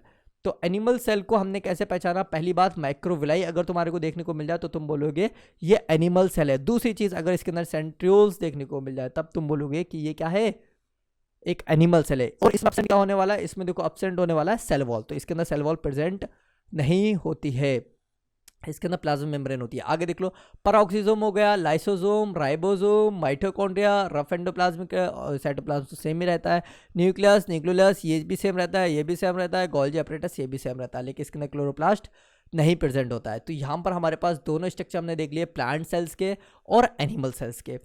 Late us now look at individual cell organelle to understand their structure and function. ये बोल रहा है कि चलो भैया पढ़ते हैं उसके स्ट्रक्चर को और उसके फंक्शन को, कि ऑर्गेनिल्स कैसे कैसे वर्क कर रहे हैं। ऑर्गेनिल्स का मतलब होता है कि ये जो तुम्हारी सेल है इसके अंदर ये जो माइटोकॉन्ड्रिया है ये ऑर्गेनिल कहलाएगा, ये जो तुम्हारा सेंट्रियोल है ये ऑर्गेनिल कहलाएगा, ठीक है, ये पेरोक्सिसोम है ये ऑर्गेनिल कहलाएगा, okay. Cell membrane, the detailed structure of the membrane was studied only after the advent of the electron microscope in the 1915।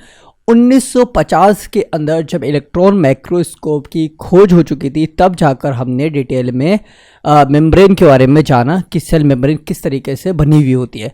मैनवेल chemical studies on the cell membrane, और हमने उसकी केमिकली पढ़ाई की सेल मेम्ब्रेन की, specially in human red blood cells, और जो उन्होंने ली थी वो थी आरबीसी जिसको हम बोलते हैं red blood cells. Enable the scientist to deduce the possible structure of plasma membrane, और हमें इससे पता लगा चुके थे कि जो आरबीसी है उसका स्ट्रक्चर कैसा है या उसका जो प्लाज्मा मेम्ब्रेन है वो किस तरीके की बन रही है।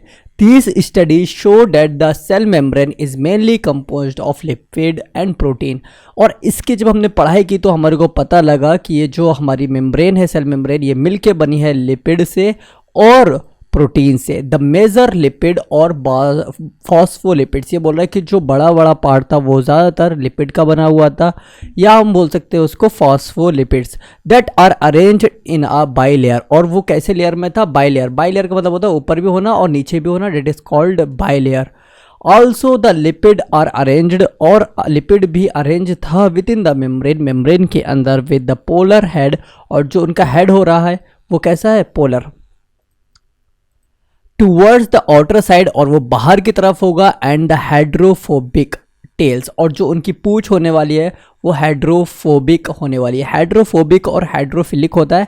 हाइड्रोफोबिक का मतलब होता है कि वो पानी से बचना चाहेंगे या वो पानी से मिक्स नहीं हो सकते, तो जो उनकी पूंछ होगी, ठीक है, वो मिक्स नहीं होगी। जैसे कि अगर हम बनाएंगे तो ऐसे करके इसका स्ट्रक्चर बनता है, तो इसकी जो हमारे पास टेल आ रही है ये होगी हाइड्रोफोबिक, और जो हेड होगा वो होगा हाइड्रोफिलिक। और हेड को हम पोलर भी बोल रहे हैं और इसको हम नॉन पोलर बोलते हैं, ठीक है।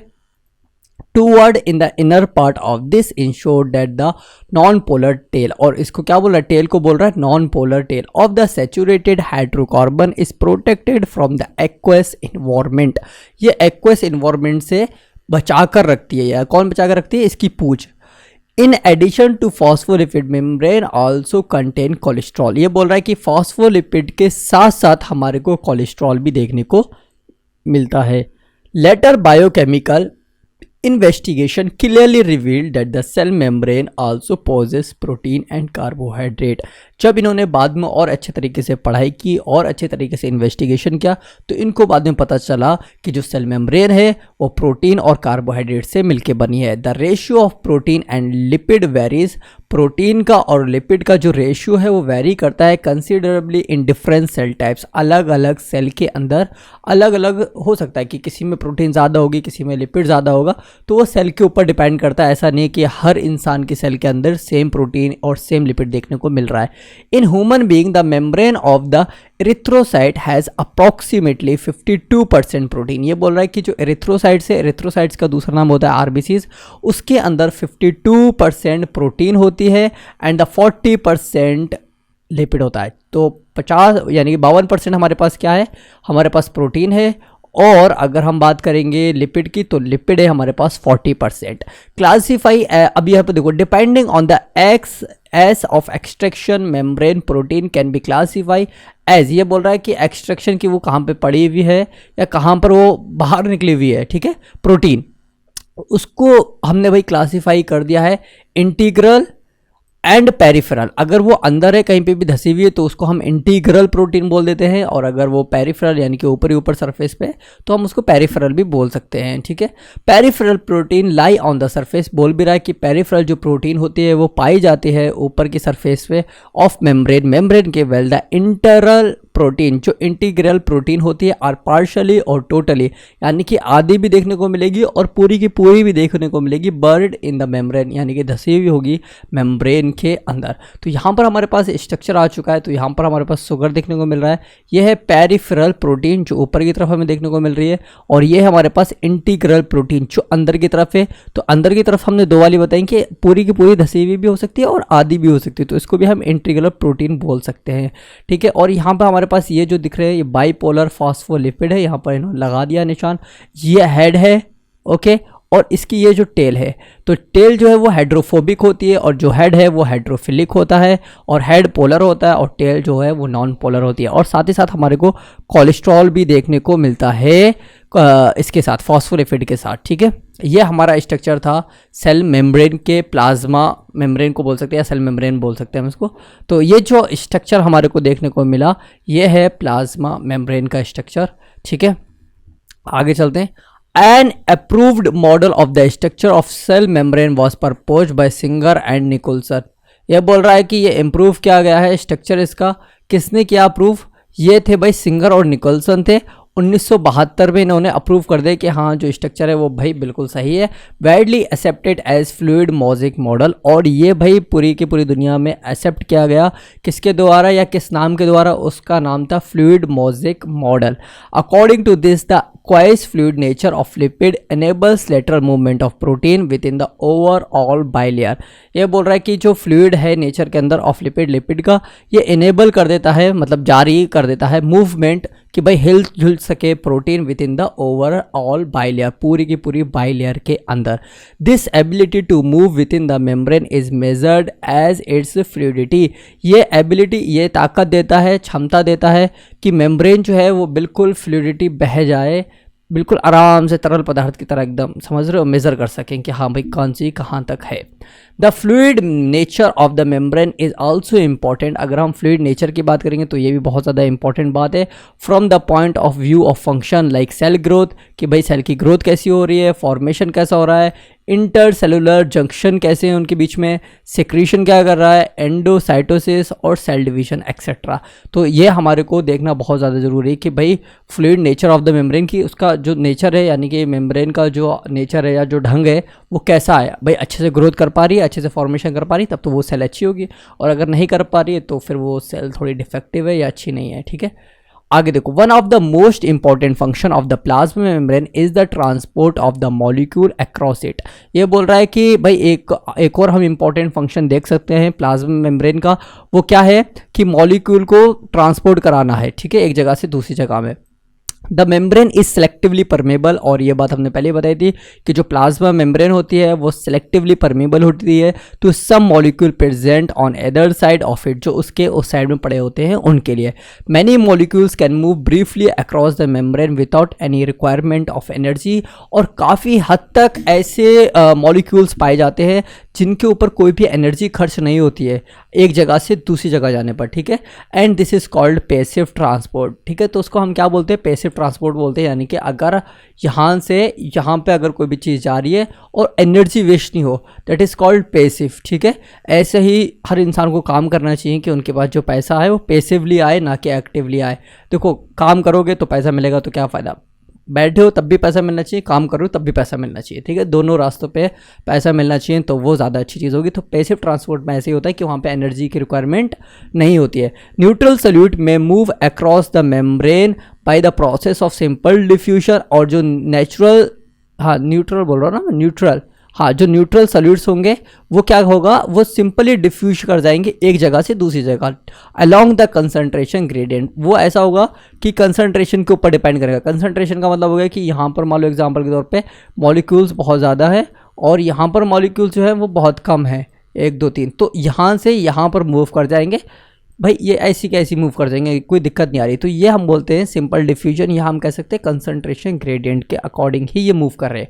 We know that from higher concentration to lower, हम जानते हैं कि अगर हायर कंसंट्रेशन से लोअर कंसंट्रेशन की तरफ गए, water may also move across this membrane from higher to lower concentration, तो पानी भी मूव करेगा हायर से लो की तरफ। Movement of water bye diffusion is called osmosis. अगर वाटर का डिफ्यूजन हो रहा है, वाटर का डिफ्यूजन हो रहा है, तो उसको हम क्या बोल रहे हैं, ऑस्मोसिस बोल रहे हैं, यानी कि हाई से लो कंसंट्रेशन की तरफ अगर पानी जाएगा या बहेगा तो उसको हम ऑस्मोसिस बोलते हैं। As the polar molecules can not pass through the non polar, ये बोल रहा है कि पोलर वाले जो मॉलिक्यूल्स होते हैं वो पास नहीं हो पाते हैं नॉन पोलर वाले से, लिपिड से। ठीक है भाई, कैसे पास हो जाएगा यार, नहीं हो सकता, पोलर वाला नॉन पोलर से नहीं हो सकता और नॉन पोलर पोलर वाले से नहीं हो सकता। They require a carrier protein, तो वहाँ पर हमारे को एक कैरियर प्रोटीन चाहिए of the membrane of facilitate there transport across the membrane, जो ट्रांसपोर्ट कर सके। ठीक है, ऐसी हमारी क्या चाहिए, एक प्रोटीन चाहिए जो उठाकर उसको दूसरी जगह भेज सके। अ फ्यू आयंस और molecules are transported across the membrane against their concentration gradient. अगर कोई भी आयंस एक जगह से दूसरी जगह जा रहा है या मॉलिक्यूल जा रहे हैं, ठीक है, और वो हम बोल रहे हैं, उसको क्या बोल रहे हैं, कंसंट्रेशन ग्रेडियंट, क्योंकि उसमें अभी हमारी एनर्जी कोई भी खर्च नहीं हो रही है। We know that from lower to higher, अगर लोअर से हायर कंसंट्रेशन जा रहा है, ठीक है, लोअर से हाई कंसंट्रेशन की तरफ जा रहा है, such a transport is an energy dependent process, तो यहाँ पर हमारी एनर्जी खर्च होगी ही होगी। ठीक है, यानी कि लो से अगर हम हाई की तरफ जाएंगे तो एनर्जी खर्च होगी, इन विच एटीपी इज यूटिलाइज, और वहाँ पर एटीपी का हम यूज़ करेंगे, and is called active transport. Example sodium potassium pump. ठीक है, सोडियम पोटेशियम पंप जो है उनको एनर्जी चाहिए होती है किसी भी मॉलिक्यूल को अंदर या बाहर करने के लिए। ठीक है, अब बात करते हैं हम cell wall. As you may recall a non living rigid structure called the cell wall. ये बोल रहा है कि हम तुम्हें याद दिला दें कि जो नॉन लिविंग सेल थी और वो रिजिड थी, कैसी थी, रिजिड, यानी कि वो फैलेगी नहीं, स्ट्रक्चर कॉल्ड सेल वॉल, जिसको हम क्या बोलते हैं, cell wall, form and outer covering for the plasma membrane. Plasma membrane के बाहर की तरफ हमारे को इस तरीके से बाहर की तरफ हमारे को देखने को मिलेगी क्या, सेल वॉल। अब फंजाई एंड प्लांट, और ये किस किस के अंदर हो सकती है, फंजाई के अंदर हो सकती है और प्लांट के अंदर हो सकती है क्या चीज़, cell wall. Cell wall not only give shape, cell wall सिर्फ हमारे को शेप नहीं देती है to the cell and protect the cell from mechanical damage and infection. ये बोल रहा है कि सिर्फ शेप ही ना देकर वो हमारे को प्रोटेक्ट भी करती है, यानी कि हमारी सेल को बचाने की भी कोशिश करेगी और मैकेनिकली उसको डैमेज होने से या उसको कोई भी इन्फेक्शन हो रहा उससे बचाएगी सेल वॉल, ठीक है। It also help in cell to cell interaction, और ये हेल्प करती है सेल से सेल इंट्रैक्शन करने में, यानी कि दूसरी सेल से अगर मिलना है तो सेल वॉल इंट्रैक्ट करेगी। And provide barrier to undesirable macro molecules, और ये रुकावट डालेगी उस मैक्रो मॉलिक्यूल के द्वारा जो इसके लिए हार्मफुल होंगे या जो इसको नुकसान पहुंचाएंगे, उसके लिए ये भाई रुकावट बन जाएगी जो हमारी सेल वॉल है। Algae have cell wall made up of cellulose, algae जो है वो सेल्यूलोज की और ग्लैक्टॉन्स की बनी होती है, ठीक है। ये बोल रहा है कि जो हमारी सेल वॉल है एल्गी की, वो ग्लूकोज और ग्लैक्टॉन्स की बनी होती है। Mannans and minerals like calcium carbonate well in other plant, लेकिन दूसरे प्लांट के अंदर हमारे पास देखने को मिलता है मैनन्स एंड मिनरल्स और calcium carbonate. In other plant it consist of cellulose, लेकिन जो दूसरे प्लांट हैं उनके अंदर हमारे को सेल्यूलोज की देखने को मिलती है। हेमीसेलुलोज, पैक्टिन और प्रोटीन भी उसके अंदर पाई जाएगी। The cell wall of young plant cell the primary wall, जो पहली वाली वॉल बन रही है उसको हम बोलेंगे primary wall, is capable of growth, इसके अंदर इतनी शक्तियाँ होती हैं कि वो ग्रोथ कर सके, which gradually diminishes as the cell matures and the secondary wall is formed, और जैसे ही सेल तुम्हारी मैच्योर हो जाएगी, ठीक है, और ये ग्रोथ जब तक होगी जब तक डायमेंशन यानी कि एक दिशा में ग्रोथ होगी, ऐसा नहीं कि बस कहीं से भी हो जा रही है, एक दिशा में होगी, ठीक है। And secondary wall is formed, और जैसी सेल मैच्योर होगी तो सेकेंडरी वॉल बन जाएगी ऑन द इनर, अंदर की तरफ, toward membrane side of the cell, cell के। The middle lamella is a layer mainly of calcium pectate, question आ सकता है कि मिडिल लेमिला जो है वो किससे मिलकर बना होता है, तो वो बना होता है कैल्शियम पैक्टेट से, ठीक है, calcium pectate, which holds of glues, जो होल्ड करके रखता है ग्लूज को, the different neighbouring cell together, the cell wall and middle lamella में be traversed by plasmodesmata which connected to cytoplasm of nearby cells। ये बोल रहा है कि जो हमारे पास मिडिल लेमिला है वो एक दूसरी सेल से मिलने में मदद करती है और प्लाज्मोडेस्मेटा को ट्रावर्स कर देती है, इधर से उधर भेज सकती है प्लाज्मा को, ठीक है, अपने पास वाली सेल के अंदर। अब पढ़ेंगे हम endo membrane system. Well, each of the membranous organelle is distinct in terms of its structure and function. Many of these are considered together as endomembrane system। देखो इसके अंदर क्या है, एंडोमेम्ब्रेन सिस्टम, हम उस सिस्टम को बोल रहे हैं जो सिस्टम एक दूसरे के साथ काम करेगा, ऐसा नहीं कि अकेले अकेले काम कर रहा है। अगर मान लो कोई भी इंसान काम कर रहा है, फिर उसको देख के एक और इंसान ने काम कर लिया, उसको देख के एक और इंसान ने काम कर लिया, इसी तरीके से इस सिस्टम के अंदर जो ऑर्गेनील्स होंगे वो एक दूसरे को देखकर काम करेंगे, because their function are coordinated, क्योंकि इनका फंक्शन कैसा होता है, कोऑर्डिनेटेड होता है। The endomembrane system include, endomembrane system के अंदर क्या क्या चीज़ें आ रही हैं, endoplasmic reticulum, Golgi complex, lysosome and vacuoles. ये इंपॉर्टेंट चीज़ें कभी कभी पूछ लिया जाता है कि हमारे पास जो एंडोमेम्ब्रेन सिस्टम है उनमें कौन कौन सी चीज़ें आती हैं, कौन कौन से ऑर्गेनील्स आते हैं, तो एंडोप्लाज्मिक रेटिकुलम हो गया, गोल्जी कॉम्प्लेक्स और लाइसोसोम और vacuole. Since the function of the mitochondria, chloroplast and peroxisome are not coordinated. ये बोल रहा है कि जो माइटोकॉन्ड्रिया है और क्लोरोप्लास्ट और पेरोक्सिसोम है ये भाई कोऑर्डिनेटेड फंक्शन नहीं करते हैं, ठीक है। With the above component these are not considered as part of endomembrane system. ये बोल रहा है कि माइटोकॉन्ड्रिया और क्लोरोप्लास्ट को हमने एंडोमेम्ब्रेन सिस्टम में नहीं रखा है इसी वजह से, क्योंकि वो कोऑर्डिनेट वर्क नहीं करते हैं। अब देख लो एंडोप्लाज्मिक रेटिकुलम, जिसको हम ER के द्वारा भी प्रदर्शित करते हैं। Electron microscope studies of eukaryotic cells reveal the presence of a network और reticulum of tiny tubular structure scattered in the cytoplasm that is called endoplasmic reticulum. देखो जब इलेक्ट्रॉन माइक्रोस्कोप की खोज हो गई थी तो यूकैरियोटिक सेल्स के अंदर हमने देखा ये हमें मिला कि एक बहुत बड़ा जाल है ट्यूब्यूल का बना हुआ, जो कि फैला है साइटोप्लाज्म के अंदर, जो फैला है कहाँ पर, साइटोप्लाज्म के अंदर, जिसको हम क्या बोल रहे हैं, एंडोप्लाज्मिक रेटिकुलम बोल रहे हैं। Hence E R divided in the intercellular space into 2 distinct compartment. ये बोल रहा है कि ई आर को हमने डिवाइड कर रखा है 2 उस कंपार्टमेंट में। पहला है luminal inside E R and extra luminal, एक है हमारे पास साइटोप्लाज्मिक कंपार्टमेंट। तो यहाँ पर हमारे पास 2 तरीके से हमने इसको डिवाइड कर दिया, एक इनसाइड वाला और एक एक्स्ट्रा लुमिनल बाहर वाला, ठीक है। द ई आर, अब देखो यहाँ पर the E R often some ribosome, जो एंडोप्लाज्मिक रेटिकुलम में अगर कुछ राइबोसोम अटैच है उसके सरफेस पर, the endoplasmic reticulum bearing ribosome on their surface is called endoplasmic reticulum. In the absence of ribosome, अगर मान लो राइबोसोम अब्सेंट हो, ठीक है, तो उसको हम बोलेंगे smooth and are called smooth endoplasmic reticulum. देखो एक्चुअल में क्या है कि अगर उसके ऊपर पाए जाते हैं राइबोसोम तो उसको हम बोलते हैं रफ एंडोप्लाज्मिक रेटिकुलम, जो अगली लाइन बोल रहे हैं RER, ठीक है, रफ एंडोप्लाज्मिक रेटिकुलम। अगर राइबोसोम रेटिकुलम के ऊपर होंगे तो वो रफ एंडोप्लाज्मिक रेटिकुलम कहलाएगा। अगर एंडोप्लाज्मिक रेटिकुलम के ऊपर राइबोसोम प्रेजेंट नहीं है तो उसको हम बोलेंगे smooth endoplasmic reticulum. Is frequently observe in the cell, इसको हमने सेल के अंदर देखा। Actively involve in protein synthesis, और ये प्रोटीन का सिंथेसिस करता है एंड सेक्रेशन, और उसको सिक्रीट करता है। ये लाइन बहुत ज़्यादा इंपॉर्टेंट है। They are extensive and continuous with the outer membrane of the nucleus, ये भाई निकले हुए होते हैं कॉन्टिन्यूस लगातार विद द आउटर मेम्ब्रेन, यानी कि बाहरी मेम्ब्रेन से ऑफ द न्यूक्लियस। न्यूक्लियस की जो बाहरी मेम्ब्रेन होती है, ठीक है, जैसे कि ये जो तुम्हारे को अभी दिखाई दे रहा है, ये हमारा क्या है, न्यूक्लियस है, ये न्यूक्लियर पोर है, तो इसी न्यूक्लियस से ही ये निकलती है, ठीक है, जो हमारे पास एंडोप्लाज्मिक रेटिकुलम है।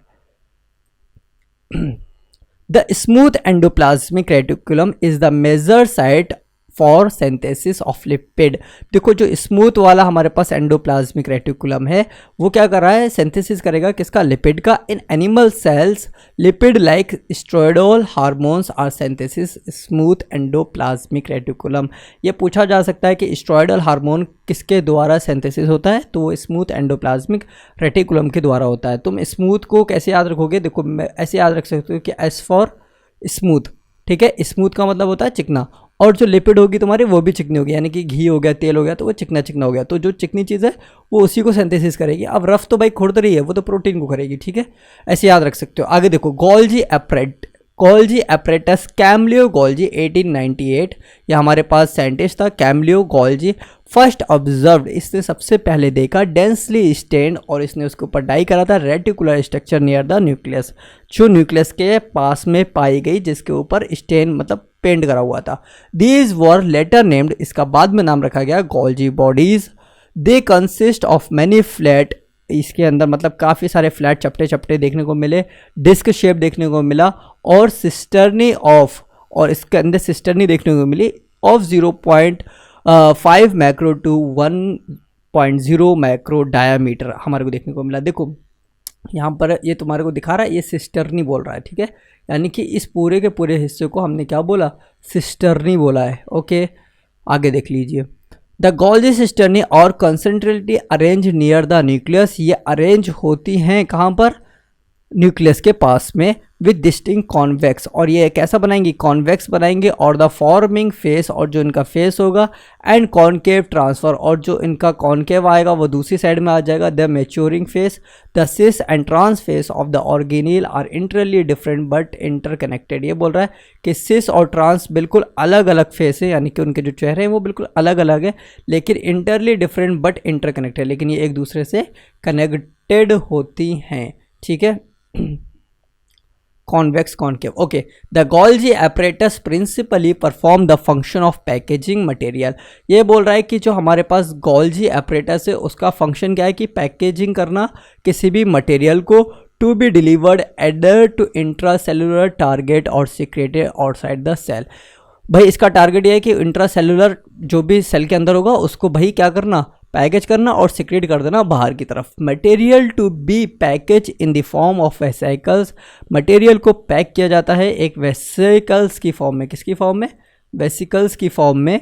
The endoplasmic reticulum fuse with the cis, और एंडोप्लाज्मिक रेटिकुलम में वो फ्यूज हो जाती है सिस फेस से of the Golgi apparatus and move toward, और मूव करेगी आगे की तरफ the maintaining face, sorry maturing face, आगे की तरफ, यानी कि इधर से एंटर हो रहा है और ये आगे की तरफ मूव हो जाएगा मैच्योरिंग फेस में. This explain why the Golgi apparatus remain in close association with the endoplasmic reticulum, इसीलिए ये एंडोप्लाज्मिक रेटिकुलम के बहुत ज़्यादा करीब होती है. A number of protein synthesis by ribosome on the endoplasmic reticulum are modify in the system. ये बोल रहा है कि इसमें प्रोटीन का सिंथेसिस होता है राइबोसोम के द्वारा ऑन द एंडोप्लाज्मिक रेटिकुलम पर, ठीक है. एक सेकंड को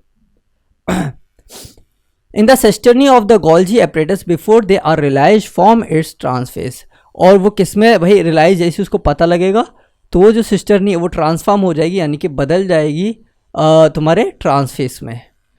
Golgi apparatus is the important site of formation of glycoprotein and glycolipid. ये सबसे ज़्यादा इंपॉर्टेंट लाइन है. जो या गोल्जी एपरेटस है ये क्या करता है, ये साइट है उस फॉर्मेशन के लिए जहाँ पर ग्लाइकोप्रोटीन बनती है और ग्लाइकोलिपिड, दोनों की दोनों चीज़ें यहीं पे आएंगी, क्योंकि तुम्हारे पास जो एंडोप्लाज्मिक रेटिकुलम है वो रफ़ वाली भी होगी और स्मूथ वाली भी होगी. तो रफ़ वाली होगी तो भाई समझ लो प्रोटीन बनाएगी, और जो स्मूथ वाली होगी तो लिपिड बनाएगी. और जब वो गोल्जी बॉडी से यानी कि सिस वाले फेस से घुसकर और वो मैच्योर फेस से निकलेगी, तब जाकर यानी कि तुम्हारा जो है वो ग्लाइकोप्रोटीन बन जाएगा और ग्लाइकोलिपिड्स बन जाएंगे. आगे देख लो. Lysosome, these are membrane bond vesicular structure formed by the process of packaging in the Golgi apparatus. ये बोल रहा है कि इस तरीके का बॉन्ड हमारे को देखने को जब मिलता है जब पैकेजिंग हो जाता है किसका, गोल्जी एपरेटस, यानी कि जब गोल्जी एपरेटस किसी भी चीज़ को पैकेज कर देता है तब हमारे को ये स्ट्रक्चर देखने को मिलता है, lysosome. The isolated lysosome vesicles have been found to be very rich in almost all types of hydrolytic enzymes. इसके अंदर सबसे ज़्यादा जो चीज़ पाई जाती है वो हाइड्रोलिटिक एंजाइम्स होते हैं. इनको हाइड्रोलिसिस जैसे कि लैपेजेस, प्रोटेजेस, कार्बोहाइड्रेजेस, ठीक है, ये देखने को मिलता है हमारे को. Optimally active at the acid pH, और ये एसिड के पीएच पर क्या हो जाते हैं, एक्टिव हो जाते हैं. These enzymes are capable of digesting carbohydrate, proteins, lipid and nucleic acid. ये सारे के सारे जो एंजाइम्स हैं ये हेल्प करते हैं डाइजेस्ट करने में. किस किस चीज़ को डाइजेस्ट करने में, कार्बोहाइड्रेट को, प्रोटीन को और लिपिड को, और तुम्हारे पास न्यूक्लिक एसिड को, ठीक है. तो ये बहुत ज़्यादा इंपॉर्टेंट है लाइसोसोम से निकलने वाली चीज़. वैक्यूल्स, अब देख लो. The vacuoles is the membrane bond. Vacuole कैसी बॉन्ड है, एक मेम्ब्रेन बॉन्ड है फाउंड इन द साइटोप्लाज्म. ये साइटोप्लाज्म के अंदर प्रेजेंट होती है. इट कंटेन वाटर सैप, इसके अंदर पानी हो सकता है, सैप हो सकता है, एक्सक्रीटरी प्रोडक्ट, खराब प्रोडक्ट एंड अदर मटेरियल, और भी बहुत सारी चीज़ें हो सकती है जो उसके लिए यूज़फुल नहीं है. किसके लिए, सेल के लिए. The vacuole is bond by a single membrane, लेकिन जो तुम्हारा गैस वैक्यूल होगा वो एक ही मेम्ब्रेन से मिलकर बना होगा, ठीक है, सिंगल मेम्ब्रेन कॉल्ड टूनोप्लास्ट, जिसका नाम क्या है, tonoplast. In plant cell the vacuoles can occupy up to 90%, 90% ये भाई जगह घेर लेता है प्लांट सेल के अंदर of the volume of the cell, पूरी सेल में. In plant the tonoplast facilitate the transport of membrane of ions and other materials against concentration gradient into the vacuoles. ये बोल रहा है कि जो प्लांट के अंदर टूनोप्लास्ट है वो फैसिलिटेट कराती है, यानी कि एक जगह से दूसरी जगह पहुंचाती है, of a number of ions, कई सारे आयंस को, अदर मटेरियल और बहुत सारे मटेरियल को, concentration graded into the vacuole, concentration के हिसाब से, यानी कि अगर वेस्ट मटेरियल सेल के अंदर ज़्यादा हो रहा है तो वो सेल का जो वेस्ट मटेरियल है वो हल्के हल्के करके गैस वैक्यूल में या वैक्यूल के अंदर पहुंच जाएगा. Hence their concentration is significantly higher, और सिग्निफिकेंटली कैसा हो जाएगा, हायर हो जाएगा इन द वैक्यूल में, देन इन द साइटोप्लाज्म, फिर साइटोप्लाज्म में. In amoeba the contractile vacuole, अगर हम अमीबा की बात करेंगे तो इसके अंदर क्या प्रेजेंट है, contractile vacuole is important for osmo regulation. तो अमीबा के अंदर तुम्हारे को कॉन्ट्रैक्टाइल वैक्यूल होना बहुत ज़्यादा ज़रूरी है, क्योंकि ये ऑस्मो रेगुलेशन करता है, ठीक है, कि भाई जो तुम्हारा पानी का कंसंट्रेशन या जो गंदगी है उसको मेंटेन करके रखेगा. एंड एक्सक्रीशन, और जो भी उसके अंदर वेस्ट मटेरियल होगा उसको बाहर ले जाकर फेंक देगा. कौन, contractile vacuole. In many cell as in protista, अगर हम प्रोटेस्टा की बात करेंगे तो उसे हम क्या बोलते हैं, फूड वैक्यूल्स बोलते हैं. उसके अंदर क्या होगा, फूड वैक्यूल्स बने हुए होते हैं, found by engulfing the food particles, उसने क्या खा रखे होंगे, फूड के पार्टिकल्स खा रखे होंगे, तो वो फूड वैक्यूल्स बन जाता है। आगे देख लो माइटोकॉन्ड्रिया। ओके अभी काफी रह गया, माइटोकॉन्ड्रिया पढ़ते हैं। माइटोकॉन्ड्रिया, माइटोकॉन्ड्रिया अगर हम इसके सिंगल की बात करेंगे तो माइटोकॉन्ड्रियन हो जाएगा, अनलेस स्पेसिफिकली स्टेन्ड। इसको हमने क्या करा, इसको हमने स्टेन किया, are not easily visible under the microscope. ये बिना स्टेन करे हुए भाई हमारे को माइक्रोस्कोप में नहीं दिखाई देगा, इसके ऊपर तो मैं डाई करना पड़ेगी, एक बार स्टेन लगाना पड़ेगा, तब हमारे को जाके माइटोकॉन्ड्रिया दिखाई देगा। द नंबर ऑफ माइटोकॉन्ड्रिया पर सेल इज वेरिएबल। ये बोल रहा है कि जो नंबर है माइटोकॉन्ड्रिया के वो डिपेंड करेंगे सेल के ऊपर एंड ऑन द फिजियोलॉजिकल, या तुम्हारा फिजियोलॉजिकल एक्टिविटी कैसी है। अगर तुम रोज एक्सरसाइज कर रहे हो तो तुम्हारे जो माइटोकॉन्ड्रिया होंगे वो ज़्यादा होंगे comparison to normal person. In term of the shape and size also, और भाई तो उसका शेप और साइज भी भाई मैटर करेगा। Considerable degree of variability is observe, और उसको हम ऑब्जर्व कर सकते हैं कि भाई इसने जिम ज़्यादा की है तो इसके अंदर माइटोकॉन्ड्रिया ज़्यादा है, इसका साइज़ बड़ा है, शेप ऐसा है, ठीक है, ये हम कंसीडर कर सकते हैं। Typically it is sausage shaped, ये ऐसा शेप होता है सॉसेज शेप्ड और सिलेंड्रिकल। देखो सिलेंड्रिकल याद रखना, वैसे सॉसेज भी याद ही रख लो, कभी कभी मान लो ऐसा वर्ड दे दिया सॉसेज तो पता लग जाना चाहिए। हैविंग अ डायामीटर, जो इसकी डायामीटर है 0.2 से लेके 1 माइक्रोमीटर होती है, एवरेज जो आता है इसका 0.5 माइक्रोमीटर, एंड लेंथ 1.0 से लेके 4.1 माइक्रोमीटर तक होती है। Each mitochondria is a double membrane bond, हर एक माइटोकॉन्ड्रिया जो है वो 2 मेम्ब्रेन से मिलके बना होता है, ठीक है।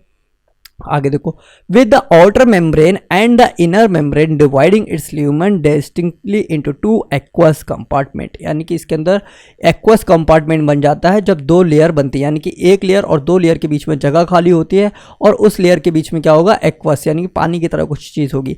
We know that the outer compartment and the inner compartment, the inner compartment is filled with the dense homogeneous substance called the matrix. ये बोल रहा है कि जो अंदर वाला कंपार्टमेंट है वो भरा हुआ होगा होमोजीनियस सब्सटेंसेस। होमोजीनियस और हेट्रोजीनियस, होमोजीनियस वो सब्सटेंसेस होते हैं जो एक ही तरीके से मिलके बने हो, ठीक है, और हेट्रोजीनियस उसमें काफ़ी सारी चीज़ें मिले हों तो वो हेट्रोजीनियस कहलाता है। The outer membrane form the continuous limiting boundary of the organelles, और जो आउटर मेम्ब्रेन है उसका पूरा का पूरा काम ये है कि लिमिट बना के रखना बाउंड्री की।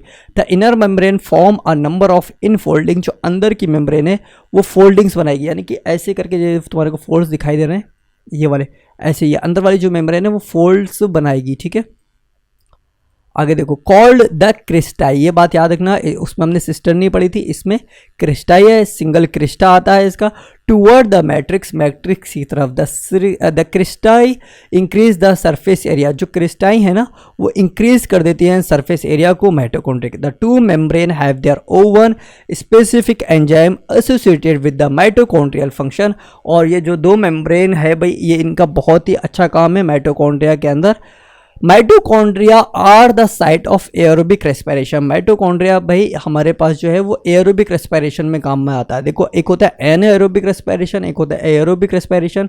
तो एन और एरोबिक रेस्पिरेशन जो है वो इसमें हमारे को जो है वो काम में आता है aerobic respiration. The produce cellular energy, और इसमें एनर्जी निकलती है in form of ATP, ATP की फॉर्म में। Hence they are called power house, इसीलिए हम इसको क्या बोलते हैं, पावर हाउस बोलते हैं ऑफ द सेल, सेल का। The matrix also possess single circular DNA molecules, इसके अंदर सिंगल सर्कुलर डीएनए भी प्रेजेंट होता है, या मैं बोल सकता हूँ अ फ्यू आरएनए मॉलिक्यूल्स, इसके अंदर कुछ आरएनए मॉलिक्यूल्स भी देखने को मिल जाते हैं। राइबोसोम भी देखने को मिलता है जो कि 70S होता है। देखो जो सेल है उसके अंदर 80S होगा, लेकिन ऑर्गेनील्स के अंदर अगर राइबोसोम पाया जाएगा तो वो 70S होगा। And the component required for synthesis of protein, और ये भाई जो कंपोनेंट है वो भाई रिक्वायर करेंगे प्रोटीन को सिंथेसिस करने के लिए। The mitochondria divide by fusion, और ये लाइन तो बहुत ज़्यादा इंपॉर्टेंट है कि जो माइटोकॉन्ड्रिया है वो डिवाइड होती है किसके द्वारा, फ्यूजन के द्वारा। यानी कि अगर आज आपके पास एक माइटोकॉन्ड्रिया है तो कल इससे 2 माइटोकॉन्ड्रिया बन जाएंगे अगर तुम एक्सरसाइज करोगे रेगुलर, ठीक है। Plastids are found in all plant cells and in euglenoids, ये क्या बोल रहा है कि जो प्लास्टिड है वो पाया जाएगा सारे के सारे प्लांट्स के अंदर और साथ ही साथ यूक्लिनॉइड्स में भी। These are easily observe under the microscope. ये सारे के सारे जो है ना, मतलब क्या, प्लास्टिड्स, इन सब को हम देख सकते हैं माइक्रोस्कोप के अंदर, एज दे आर लार्ज, जैसे कि वो बहुत ही बड़े बड़े हों।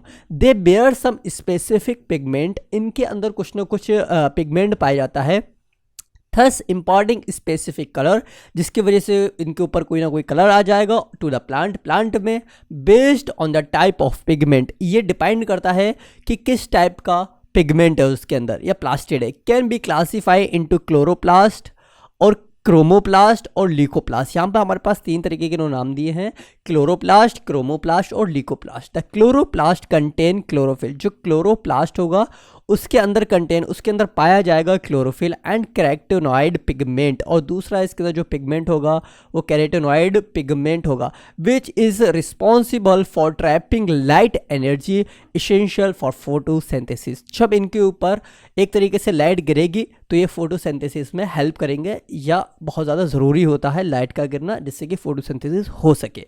इन द क्रोमोप्लास्ट, अगर हम क्रोमोप्लास्ट की बात करेंगे, फैट सॉल्युबल, ये कैसा है, फैट सॉल्युबल कैरोटेनॉइड पिगमेंट है। ये बात हमारे को पता होना चाहिए कि जो हमारे पास कैरोटेनॉइड होगा क्रोमोप्लास्ट के अंदर वो फैट सॉल्युबल होगा, लाइक कैरोटीन, ज़ेंथोफिल। देखो ये क्या बोल रहा है कि जैसे कि कैरोटीन हो गया, ज़ेंथोफिल हो गया एंड अदर आर प्रेजेंट।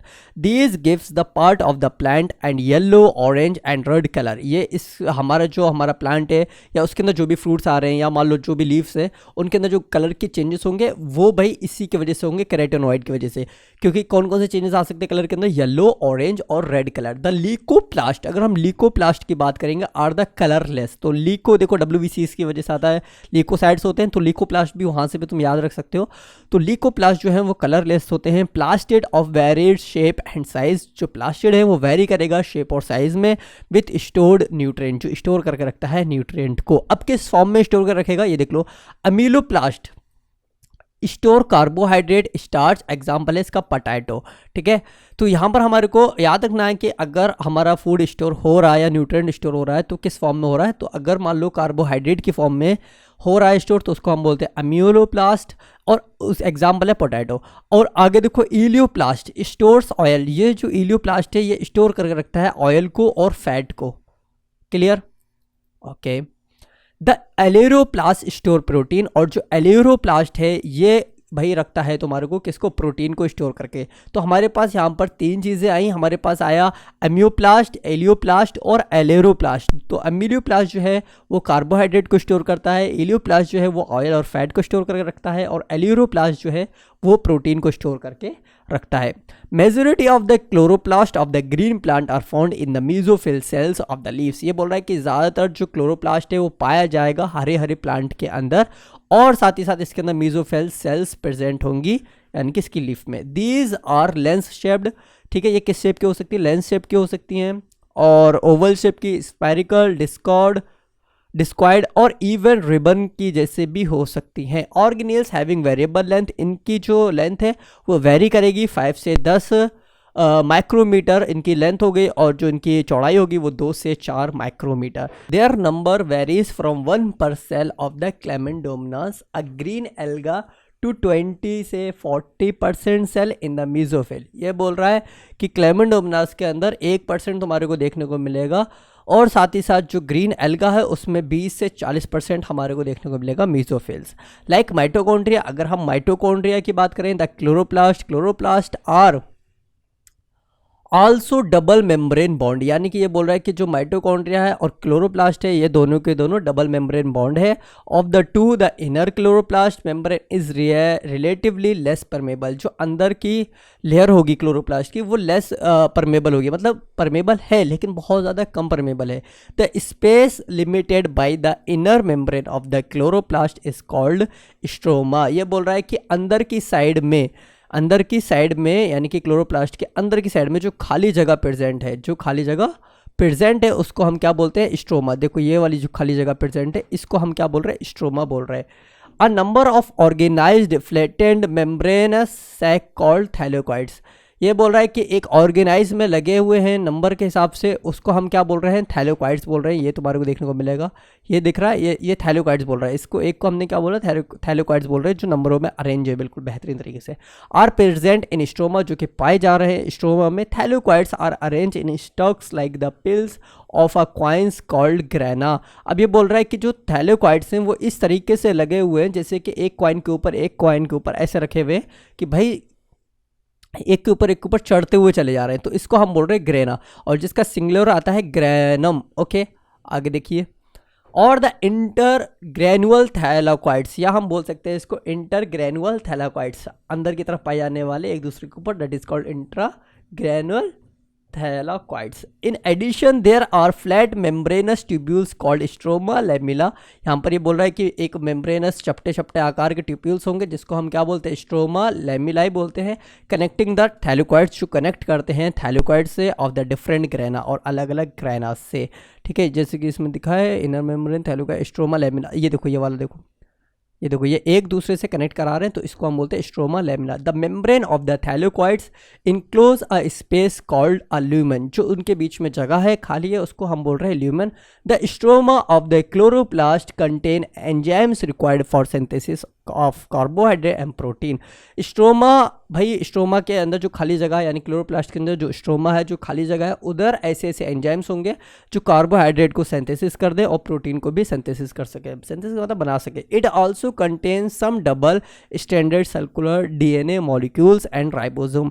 इसमें डबल स्टैंडर्ड सर्कुलर डीएनए भी प्रेजेंट होता है, लेकिन जो होता है छोटी फॉर्म में होता है, ऐसा नहीं कि बहुत बड़ी फॉर्म में हमारे पास डीएनए पड़ा हुआ है। Chlorophyll pigment are present in thylakoid, और क्लोरोफिल पिगमेंट जो है वो कहाँ पर प्रेजेंट होता है, थैलेकोइड्स के अंदर। The ribosome of the chloroplast are smaller, ये बोल रहा है कि राइबोसोम जो है वो क्लोरोप्लास्ट से बहुत ज़्यादा छोटे होते हैं, इसलिए हमने यहाँ पर 70S राइबोसोम लिया है।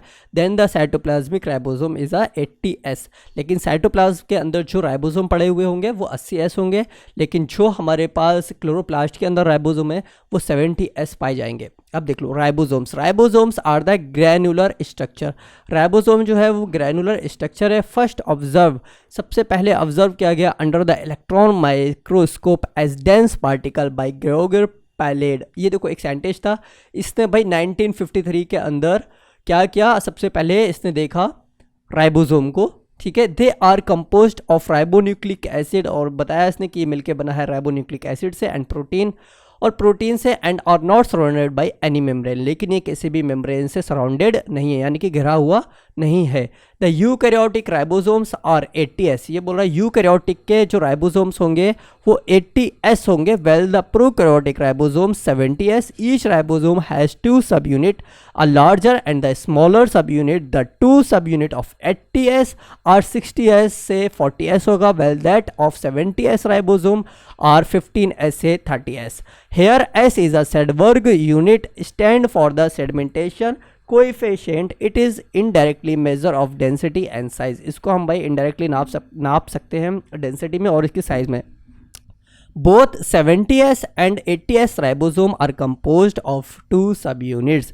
यह बोल रहा है कि जो तुम्हारे पास 2 यूनिट देखने को मिल रही है, एग्जाम्पल के तौर पर अगर मैं इस यूनिट की बात करूं तो ये यूनिट है मान लो 60S, ठीक है, और ये वाली जो यूनिट है ये है 40S, तो दोनों को मिलाकर हमारे पास 90 होना चाहिए, नहीं 60 है ना, 60 था हमारे पास, ओके ये 100 होना चाहिए था, लेकिन यहाँ पर हमारे पास कितना आ रहा है, 60S यूनिट आ रहा है अगर हम इन दोनों को मिलाएंगे तब, क्योंकि इसमें से जो यूनिट है वो कम हो जाएगी, क्योंकि ये वाला जो दिख रहा है ये धसा हुआ होगा अंदर तक, तो वो माइनस कर देते हम। ओके, ऐसे यहाँ पर हमारे पास 50S है और 30S है, तो 5 और 3 80S होना चाहिए था, लेकिन हमने 10 यूनिट कम किए, तो यहाँ पर 70S आ जाएगा अगर 70S वाला करेंगे। ओके, आगे देख लीजिए, cytoskeleton, a elaborate network of filamentous proteinaceous structure consisting of a microtubules. देखो साइटोस्केलेटन एक ऐसा स्ट्रक्चर है जो भाई फिलामेंट की तरह है, प्रोटीन का बना हुआ है और एक नेटवर्क में है। ठीक है, जिसको हम माइक्रोट्यूब्यूल्स बोल रहे हैं। Microfilament and intermediate filament present in the cytoplasm. Microfilament, intermediate filament पाए जाते हैं साइटोप्लाज्म के अंदर। Is collectively refer to as the cytoskeleton. ये बिल्कुल मतलब रिफर कर रहे हैं जैसे कि ये पूरी की पूरी सेल को ढांचा दे रहे हैं, या इन्हीं की वजह से जो सेल है उसका शेप बना रह रहा है। The cytoskeleton in a cell are involve in many function. Cytoskeleton काफ़ी सारे फंक्शंस में इन्वॉल्व आता है, सच एज मैकेनिकल, जैसे कि मैकेनिकल उसको सपोर्ट करना, मोटेलिटी हेल्प करना उसको आगे बढ़ाने में, maintenance of the shape of the cell और मेंटेन करके रखना शेप को सेल के। अब देख लीजिए cilia and flagella. Cilia, cilium कहलाता सिंगुलर और फ्लैजिला, फ्लैजिलम कहलाता singular. Are hair like outgrowth of the cell membrane. ये बोल रहा है कि ये भाई हेयर लाइक स्ट्रक्चर होता है जो बाहर की तरफ निकला होता है सेल मेम्ब्रेन से। सीलिया आर स्मॉल स्ट्रक्चर। सीलिया जो है वो काफ़ी छोटे छोटे स्ट्रक्चर होते हैं विच वर्क लाइक ओरेस। ये एक तरीके से काम करते हैं जैसे ओरेस हों, ठीक है, हल्के हल्के मूवमेंट कराने में। Causing the movement of either the cell और द सराउंडिंग फ्लूइड। और ये भाई मूवमेंट कराते हैं सेल का, ठीक है, सराउंडिंग फ्लूइड, और ये भाई जो उनके चारों तरफ फ्लूइड पड़ा है उसके वजह से इनके अंदर मूवमेंट आ जाता है। Flagella are comparatively longer and responsible for cell movement. ये बोल रहा है कि फ्लैजिला जो है वो ज़्यादा बड़ा होता है, रिस्पॉन्सिबल फॉर सेल मूवमेंट। ये बोल रहा है कि पहली बात तो फ्लैजिला काफ़ी बड़ा होता है और साथ ही साथ सीलिया जो होता है वो छोटे होते हैं, और फ्लैजिला जो है वो मूवमेंट में बहुत ज़्यादा हेल्प कराता है कंपैरिजन टू सीलिया। सीलिया देखो कम कम मूवमेंट होता है, वो फ्लूइड को मूवमेंट करा देता है।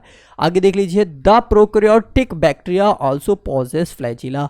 प्रोकैरियोटिक बैक्टीरिया होते हैं उनके पास भी फ्लैजिला होते हैं, but these are structurally different that of the eukaryotic flagella. लेकिन ये यूकैरियोटिक फ्लैजिला से बहुत ज़्यादा अलग होंगे प्रोकैरियोटिक फ्लैजिला वाले, ठीक है। The electron microscopic study of a cilium और द फ्लैजिलम। ये बोल रहा है कि सीलियम और फ्लैजिलम कि जब हमने स्टडी की माइक्रोस्कोप के द्वारा, show that they are covered with plasma membrane, तो हमने देखा कि वो कवर्ड हैं प्लाज्मा मेम्ब्रेन से। There are called the axonema, जिसको हम क्या कहते हैं, एक्सोनेमा कहते हैं। Possess a number of microtubules, और इसके अंदर काफ़ी सारे माइक्रोट्यूब्यूल्स होते हैं रनिंग पैरेलल, जो एक दूसरे को काट नहीं रहे, मतलब एक दूसरे के सीधे सीधे जा रहे हैं टू द लॉन्ग एक्सिस, सीधी एक्सिस में। The axoneme usually has 9 doublets. कितने होते हैं इसके पास, 9 डबलेट्स होते हैं, यानी कि 9 के डबल होंगे। ऑफ रेडियली अरेंज्ड पेरिफेरल, और ये रेडियली अरेंज होंगे। Peripheral microtubules and a pair of centrally located microtubules. Such an arrangement of exonemal microtubules is referred to as the 9+2 array. The central tubules are connected by the bridge. जो central tubules है होगा वो connect होगा bridge के द्वारा, and is also enclosed by a central sheet, और इसमें हिस्सा लेती है एक सेंट्रल शीट भी, विच इज़ कनेक्टेड, जो कनेक्ट होती है to one of the tubules, एक दूसरे से ट्यूब्यूल्स में, of each peripheral doublets by radially spoke. जो हमारे पास पेरिफेरली जा रहे थे ना उन सबसे एक दूसरे से कनेक्टेड होंगे। Thus there are 9 radial, 9 radial में होती हैं spokes. The peripheral doublets are also interconnected by linker, और जो तुम्हारे पास पेरिफेरल में है डबल डबल वो इंटरकनेक्टेड होंगे किसके द्वारा, लिंकर्स के द्वारा। Both the cilium and flagellum emerge from centrioles like structure called basal body, और उसको हम क्या कहते हैं, बेसल बॉडी कहते हैं, यानी कि जो हमारे को एक स्ट्रक्चर देखने को मिल रहा है उसको हम बेसल बॉडी बोलते हैं, ठीक है। अब देख लो यहाँ पर स्ट्रक्चर थोड़ा सा, यहाँ पर हमारे पास देखो ये सेंट्रल शीट है, ठीक है, और ये हमारे पास सेंट्रल माइक्रोट्यूब्यूल्स हैं। ये एक देखो, एक ट्यूब्यूल से बन रहा है, एक ट्यूब्यूल से बन रहा है, इन दोनों के बीच में ये ब्रिज बन गया, इंटर डबलेट ब्रिज। अब यहाँ पर बीच में देखो, इन दोनों के बीच में अगर तो मैं देखता हूँ ये वाला ग्रीन ग्रीन, तो ये देखो एक दूसरे के बीच में ब्रिज बना रहे हैं। और पेरिफेरल माइक्रोट्यूब्यूल्स, ये पेरिफेरल के अंदर माइक्रोट्यूब्यूल्स है, एक देखो सेंट्रल माइक्रोट्यूब्यूल्स और दूसरा है पेरिफेरल माइक्रोट्यूब्यूल्स। बाकी ये तो प्लाज्मा मेम्ब्रेन आ गई तुम्हारे पास, और ये हमारे पास रेडियल स्पोक, देखो ये है रेडियल स्पोक, ठीक है। तो गिन सकते हो 1 2 3 4 5 6 7 8 9, तो 9 हमारे पास ये होते हैं, ठीक है। अब ये देख लो 9 थे, तो इसका मतलब 9 दूनी 18, इसका डबल कर लोगे तो ये 2 आ जाएंगे तुम्हारे पास। 2 का मतलब पेरिफेरल माइक्रोट्यूब्यूल्स 2 देखने को मिलेंगे। ये देखो 1, तो ऐसे देखो, ठीक है, इसका डबलेट हो गया। और फिर इंटर ब्रिजेस में से भी हमारे को ये देखने को मिल रहा है, और इसके बीच में भी हमारे को एक ब्रिज देखने को मिला, और ये सेंट्रल शीट हो गई। तो ये था हमारा स्ट्रक्चर किसका था, diagrammatic representation of electron microscope. Electron microscope से हमने देखा है फ्लैजिला का और सीलिया का स्ट्रक्चर। अगर तुम उसमें देखोगे ना तो ये वाला देखो कैसे दिखाई देता है माइक्रोस्कोप के अंदर, ऐसा दिखाई देता है। ओके, अब पढ़ेंगे हम centrosome and centrioles. Centrosome is an organelle usually containing two cylindrical structure. Centrosome जो है उसके अंदर दो आइडेंटिकल या मैं ऐसे कह सकता हूँ दो सिलेंडर की तरह स्ट्रक्चर पाए जाते हैं जिसको हम बोलते हैं सेंट्रियोल्स। ठीक है, they are surrounded by amorphous pericentriolar material, यानी कि ये एक भाई मटेरियल से सराउंडेड है जिसका नाम है एमॉर्फस पेरिसेंट्रियोलर। इंपॉर्टेंट चीज़ें हैं ये, क्योंकि आज तक अभी ऐसे क्वेश्चंस नहीं आए लेकिन पूछे जा सकते हैं। Both the centrioles in a centrosome lie perpendicular. ये बोल रहा है कि सेंट्रियोल जो है इन अ सेंट्रोसोम के अंदर ये ऐसे पड़े होते हैं जैसे ये एक दूसरे से ऑपोजिट हो या परपेंडिकुलर, ऑपोजिट होते हैं ना टू ईच अदर, एक दूसरे से, in which each has organisation like the cartwheel. जैसे कि ये एक दूसरे के कार्ट व्हील हो। कार्ट व्हील का मतलब समझते हो, वही कार्ट व्हील तुम्हारा जो बैल के अंदर इस तरीके से होता है ऐसे। ठीक है, they are made up of 9 evenly spaced peripheral fibres of tubulin protein. देखो इसके अंदर 9 भाई हमारे पास पेरिफेरल फाइब्रस प्रोटीन देखने को मिल रही है जो कि ट्यूब तरीके की है। Each of the peripheral fibril is a triplet, और हर एक 3 उसमें डिवाइड हो रही है। The adjacent triplet are also link the central part of proximal region, और हर एक दूसरे रीजन से कनेक्टेड है ऑफ द सेंट्रियोल से। इज आल्सो प्रोटीनेशियस, और ये भी प्रोटीन की बनी हुई है। Is called hub which is connected with tubules of the peripheral triplet by radial spoke, और ये कनेक्ट हो जाती है जो पेरिफेरल में 3 बन रहे हैं ना उससे हो जाती है जिसे हम बोलते हैं spoke, and made up of protein, और ये भी प्रोटीन की बनी हुई है। The centrioles form the basal body of cilia और flagella and spindle fibres that give rise to spindle apparatus during cells division in animals. ये बोल रहा है कि सीलिया और फ्लैजिला और स्पिंडल फाइबर्स जो है ना ये भाई हिस्सा ले रहे हैं spindle apparatus during cell division. जब भी सेल डिवीजन होगी तो हमारे पास सेंट्रियोल्स जो है वो हेल्प करेगा सेल को डिवाइड करने में। और कभी कभी क्या होता है जो बैक्टीरिया होते हैं उनके अंदर ये सेंट्रियोल भाई बदल जाता है सीलिया में या फ्लैजिला के अंदर बोल सकते हैं या स्पिंडल फाइबर के अंदर। ठीक है, ये देख लो ये वाले देखो एक दूसरे से कनेक्टेड है और ये जाके इससे कनेक्टेड है तुम्हारे पास पेरिफेरल माइक्रोट्यूब्यूल से। तो ये हमारा कंप्लीट हो गया पूरा का पूरा स्ट्रक्चर। अब बात करते हैं हम न्यूक्लियस की।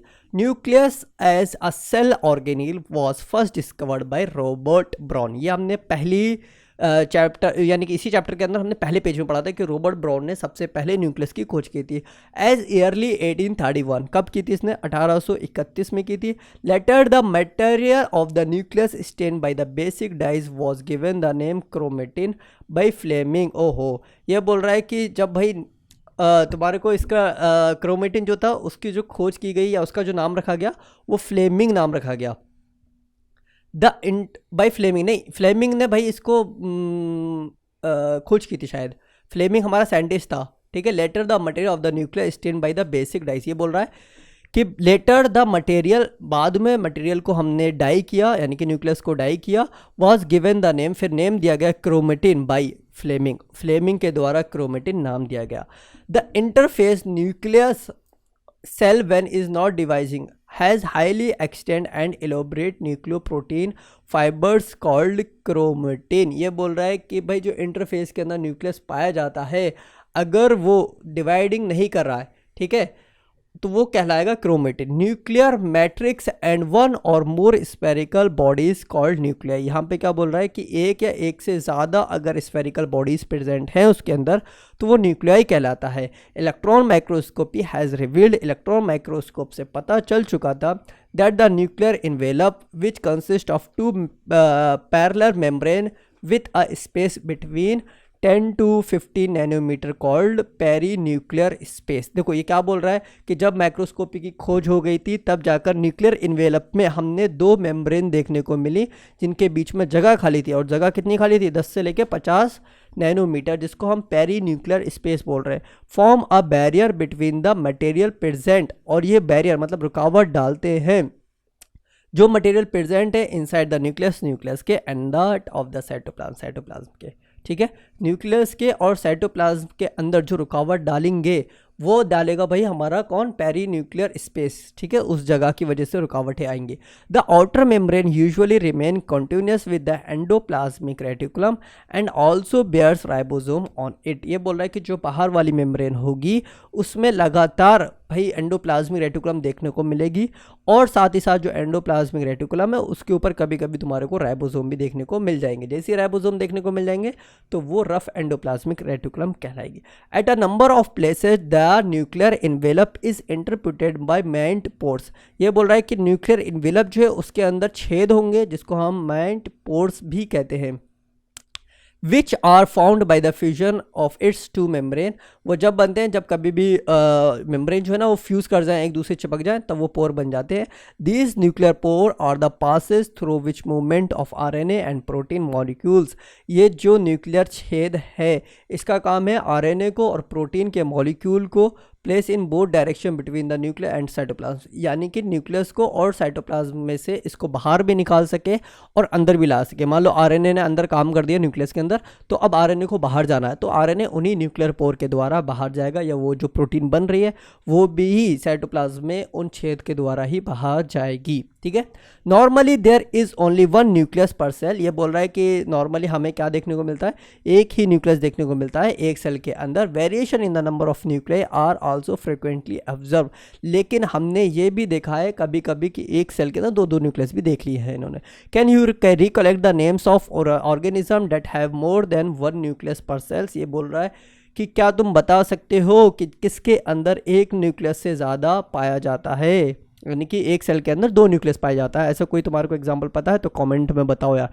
सम mature cells even lack nucleus. अब ये बोल रहा है कुछ सेल्स ऐसी हैं जिनके पास न्यूक्लियस नहीं प्रेजेंट होता। Example erythrocytes of many mammals and sieve tube cells, यानी कि सीव ट्यूब सेल्स होती हैं वस्कुलर प्लांट के अंदर। वुड का यू कंसीडर दीज सेल्स आज लिविंग। क्या तुम इनको ये बोलोगे कि ये लिविंग है? भाई इनके अंदर न्यूक्लियस तो नहीं प्रेजेंट है, न्यूक्लियस एब्सेंट है, लेकिन अब ये लिविंग है या नॉन लिविंग है? भाई लिविंग है, ठीक है। और हमें ये वाला तुम्हें कमेंट में बताना है कि भाई कौन सा ऐसा सेल है जिसके अंदर दो न्यूक्लियस प्रेजेंट होते हैं। अ न्यूक्लियर मैट्रिक्स और द न्यूक्लियोप्लाज्म कंटेन न्यूक्लियोलस। ये क्या बोल रहा है कि न्यूक्लियर मैट्रिक्स या हम बोल सकते हैं न्यूक्लियोसोम कंटेन न्यूक्लियोलस।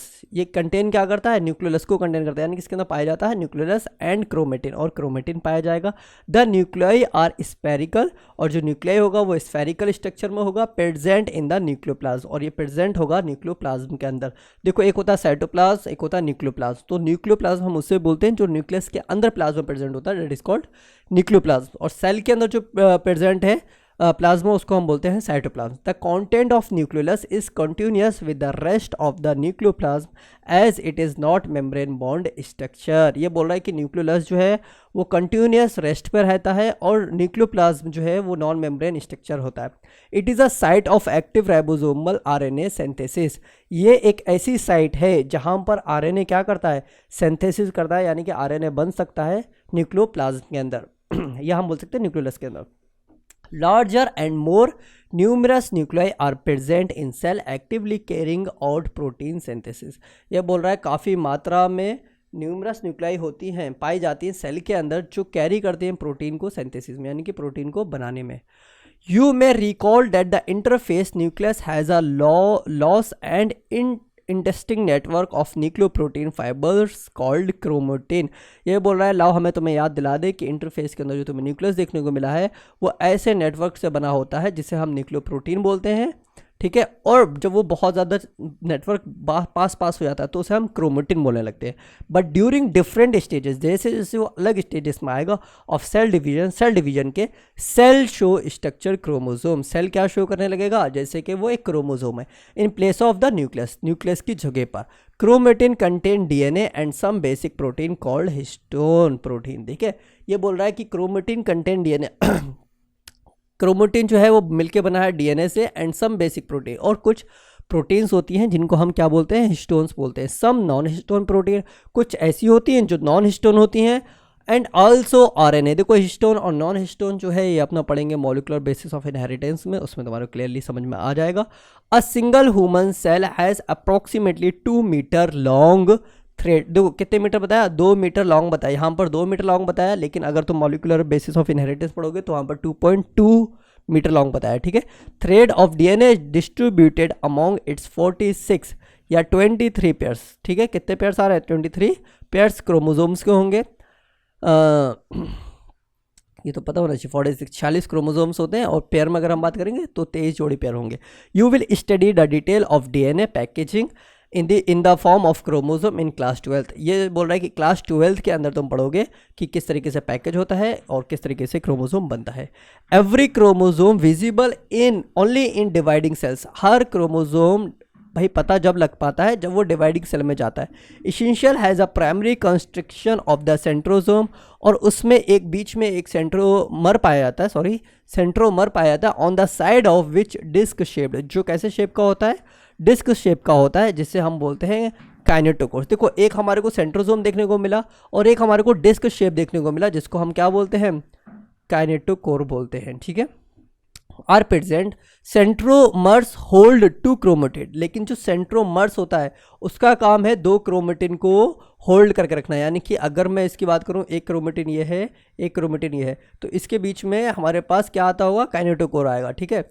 लेकिन हमारे पास जो सेंट्रोमर्स आएगा, तो जो सेंट्रोमर होगा वो इन दोनों को होल्ड करके रखेगा, इन दोनों को बांधे रखेगा। और जो काइनेटोकोर है ये हेल्प करता है तुम्हारा जब भी सेल का डिवीजन होता है, तो ये एक यहाँ से स्पिंडल फाइबर आता है, एक ये आता है, और सेंट्रियोल के द्वारा इनको तोड़ दिया जाता है, ठीक है। Based on the position of the centromere, ठीक है। इसका नाम हमने रख दिया सेंट्रोमर इसलिए क्योंकि ये बीच में पाया जाता है। The chromosome can be classify into 4 types. Chromosome को हमने 4 टाइप्स में क्लासीफाई किया। Metacentric chromosome has middle centromere forming. ये बोल रहा है कि मेटासेंट्रिक जो होता है उसके अंदर जो सेंट्रोमर देखने को मिलेगा वो बीच में देखने को मिलेगा। 2 इक्वल आर्म्स, लेकिन जो आर्म्स होंगे दोनों के दोनों बराबर होंगे ऑफ द क्रोमोसोम की। द सब मेटासेंट्रिक, और जो सब मेटासेंट्रिक कहलाता है, chromosome has centromeres slightly away from the middle of the chromosome resulting in one shorter and the one longer. देखो जो सब मेटामरिक होता है उसमें थोड़ा सा जो है ना, ये जो हमारे पास सेंट्रोमर है वो थोड़ा सा इधर आ जाएगा, तो एक ही हमारे पास बड़ा हो जाएगा आर्म और एक हमारे पास थोड़ा छोटा हो जाएगा। Clear? In case of acrocentric, अगर हम एक्रोसेंट्रिक की बात करेंगे, chromosome the centrosome is situated close to its end forming one extremely short और वन वेरी लॉन्ग आर्म। अब देखो एक्रोसेंट्रिक में क्या होगा, जो तुम्हारा सेंट्रोसोम है वो थोड़ा बहुत ज़्यादा नीचे आ जाएगा और एक छोटा सा मिलेगा और एक बहुत बड़ा मिलेगा, एक्सट्रीमली लॉन्ग, ठीक है। Where the telocentric chromosome has a terminal centromere. अब ये क्या बोल रहा है कि जो हमारा टीलो होगा वो एकदम बिल्कुल नीचे आ जाएगा और बिल्कुल ख़त्म हो जाएगा, सेंटर पर आ जाएगा, और ये पूरा का पूरा लॉन्ग देखने को मिलेगा इसमें, ठीक है। तो यहाँ पर हमने 4 तरीके के क्रोमोसोम्स को डिवाइड कर दिया है, लेकिन यहाँ पर हमारे को 3 तरीके के दिखाएं टाइप्स ऑफ क्रोमोसोम। देखो पहला ये है, ठीक है, दूसरा ये है, तीसरा ये है, चौथा ये है। लेकिन अभी भी इसमें आर्म देखने को मिल रही है, लेकिन जो आएगा लास्ट वाला टीलोसेंट्रोमिक, इसमें आर्म ही नहीं मिलेगी तुम्हारे को, ठीक है, टर्मिनल पे पहुंच जाएगा। Sometimes a few chromosomes have non-staining secondary constriction at a constant location. This gives the appearance of a small fragment called satellite. ये क्या बोल रहा है कि बिना स्टेनिंग करके अगर हमारे को कोई भी चीज़ कभी कभी दिख जाता है सेकेंडरी, जिसको हम क्या बोलते हैं, सैटेलाइट बोलते हैं, ठीक है। ये सैटेलाइट भी तुम उसी में पढ़ोगे। Macro bodies many membrane bond minute vessels called micro bodies. जो माइनेट वेसिकल्स होती है ना उनको हम माइक्रो बॉडीज़ भी कहते हैं। डेट कंटेन वेरियस एंजाइम, उनके अंदर काफ़ी अलग अलग तरीके के एंजाइम होते हैं। Are present in both plant and animal cells, जो कि प्लांट में भी होगा और एनिमल सेल के अंदर भी होगा। तो माइक्रो बॉडीज़ दोनों के अंदर देखने को मिल सकती हैं। तो हमारा चैप्टर जो है वो पूरा का पूरा फिनिश हो चुका है, ठीक है।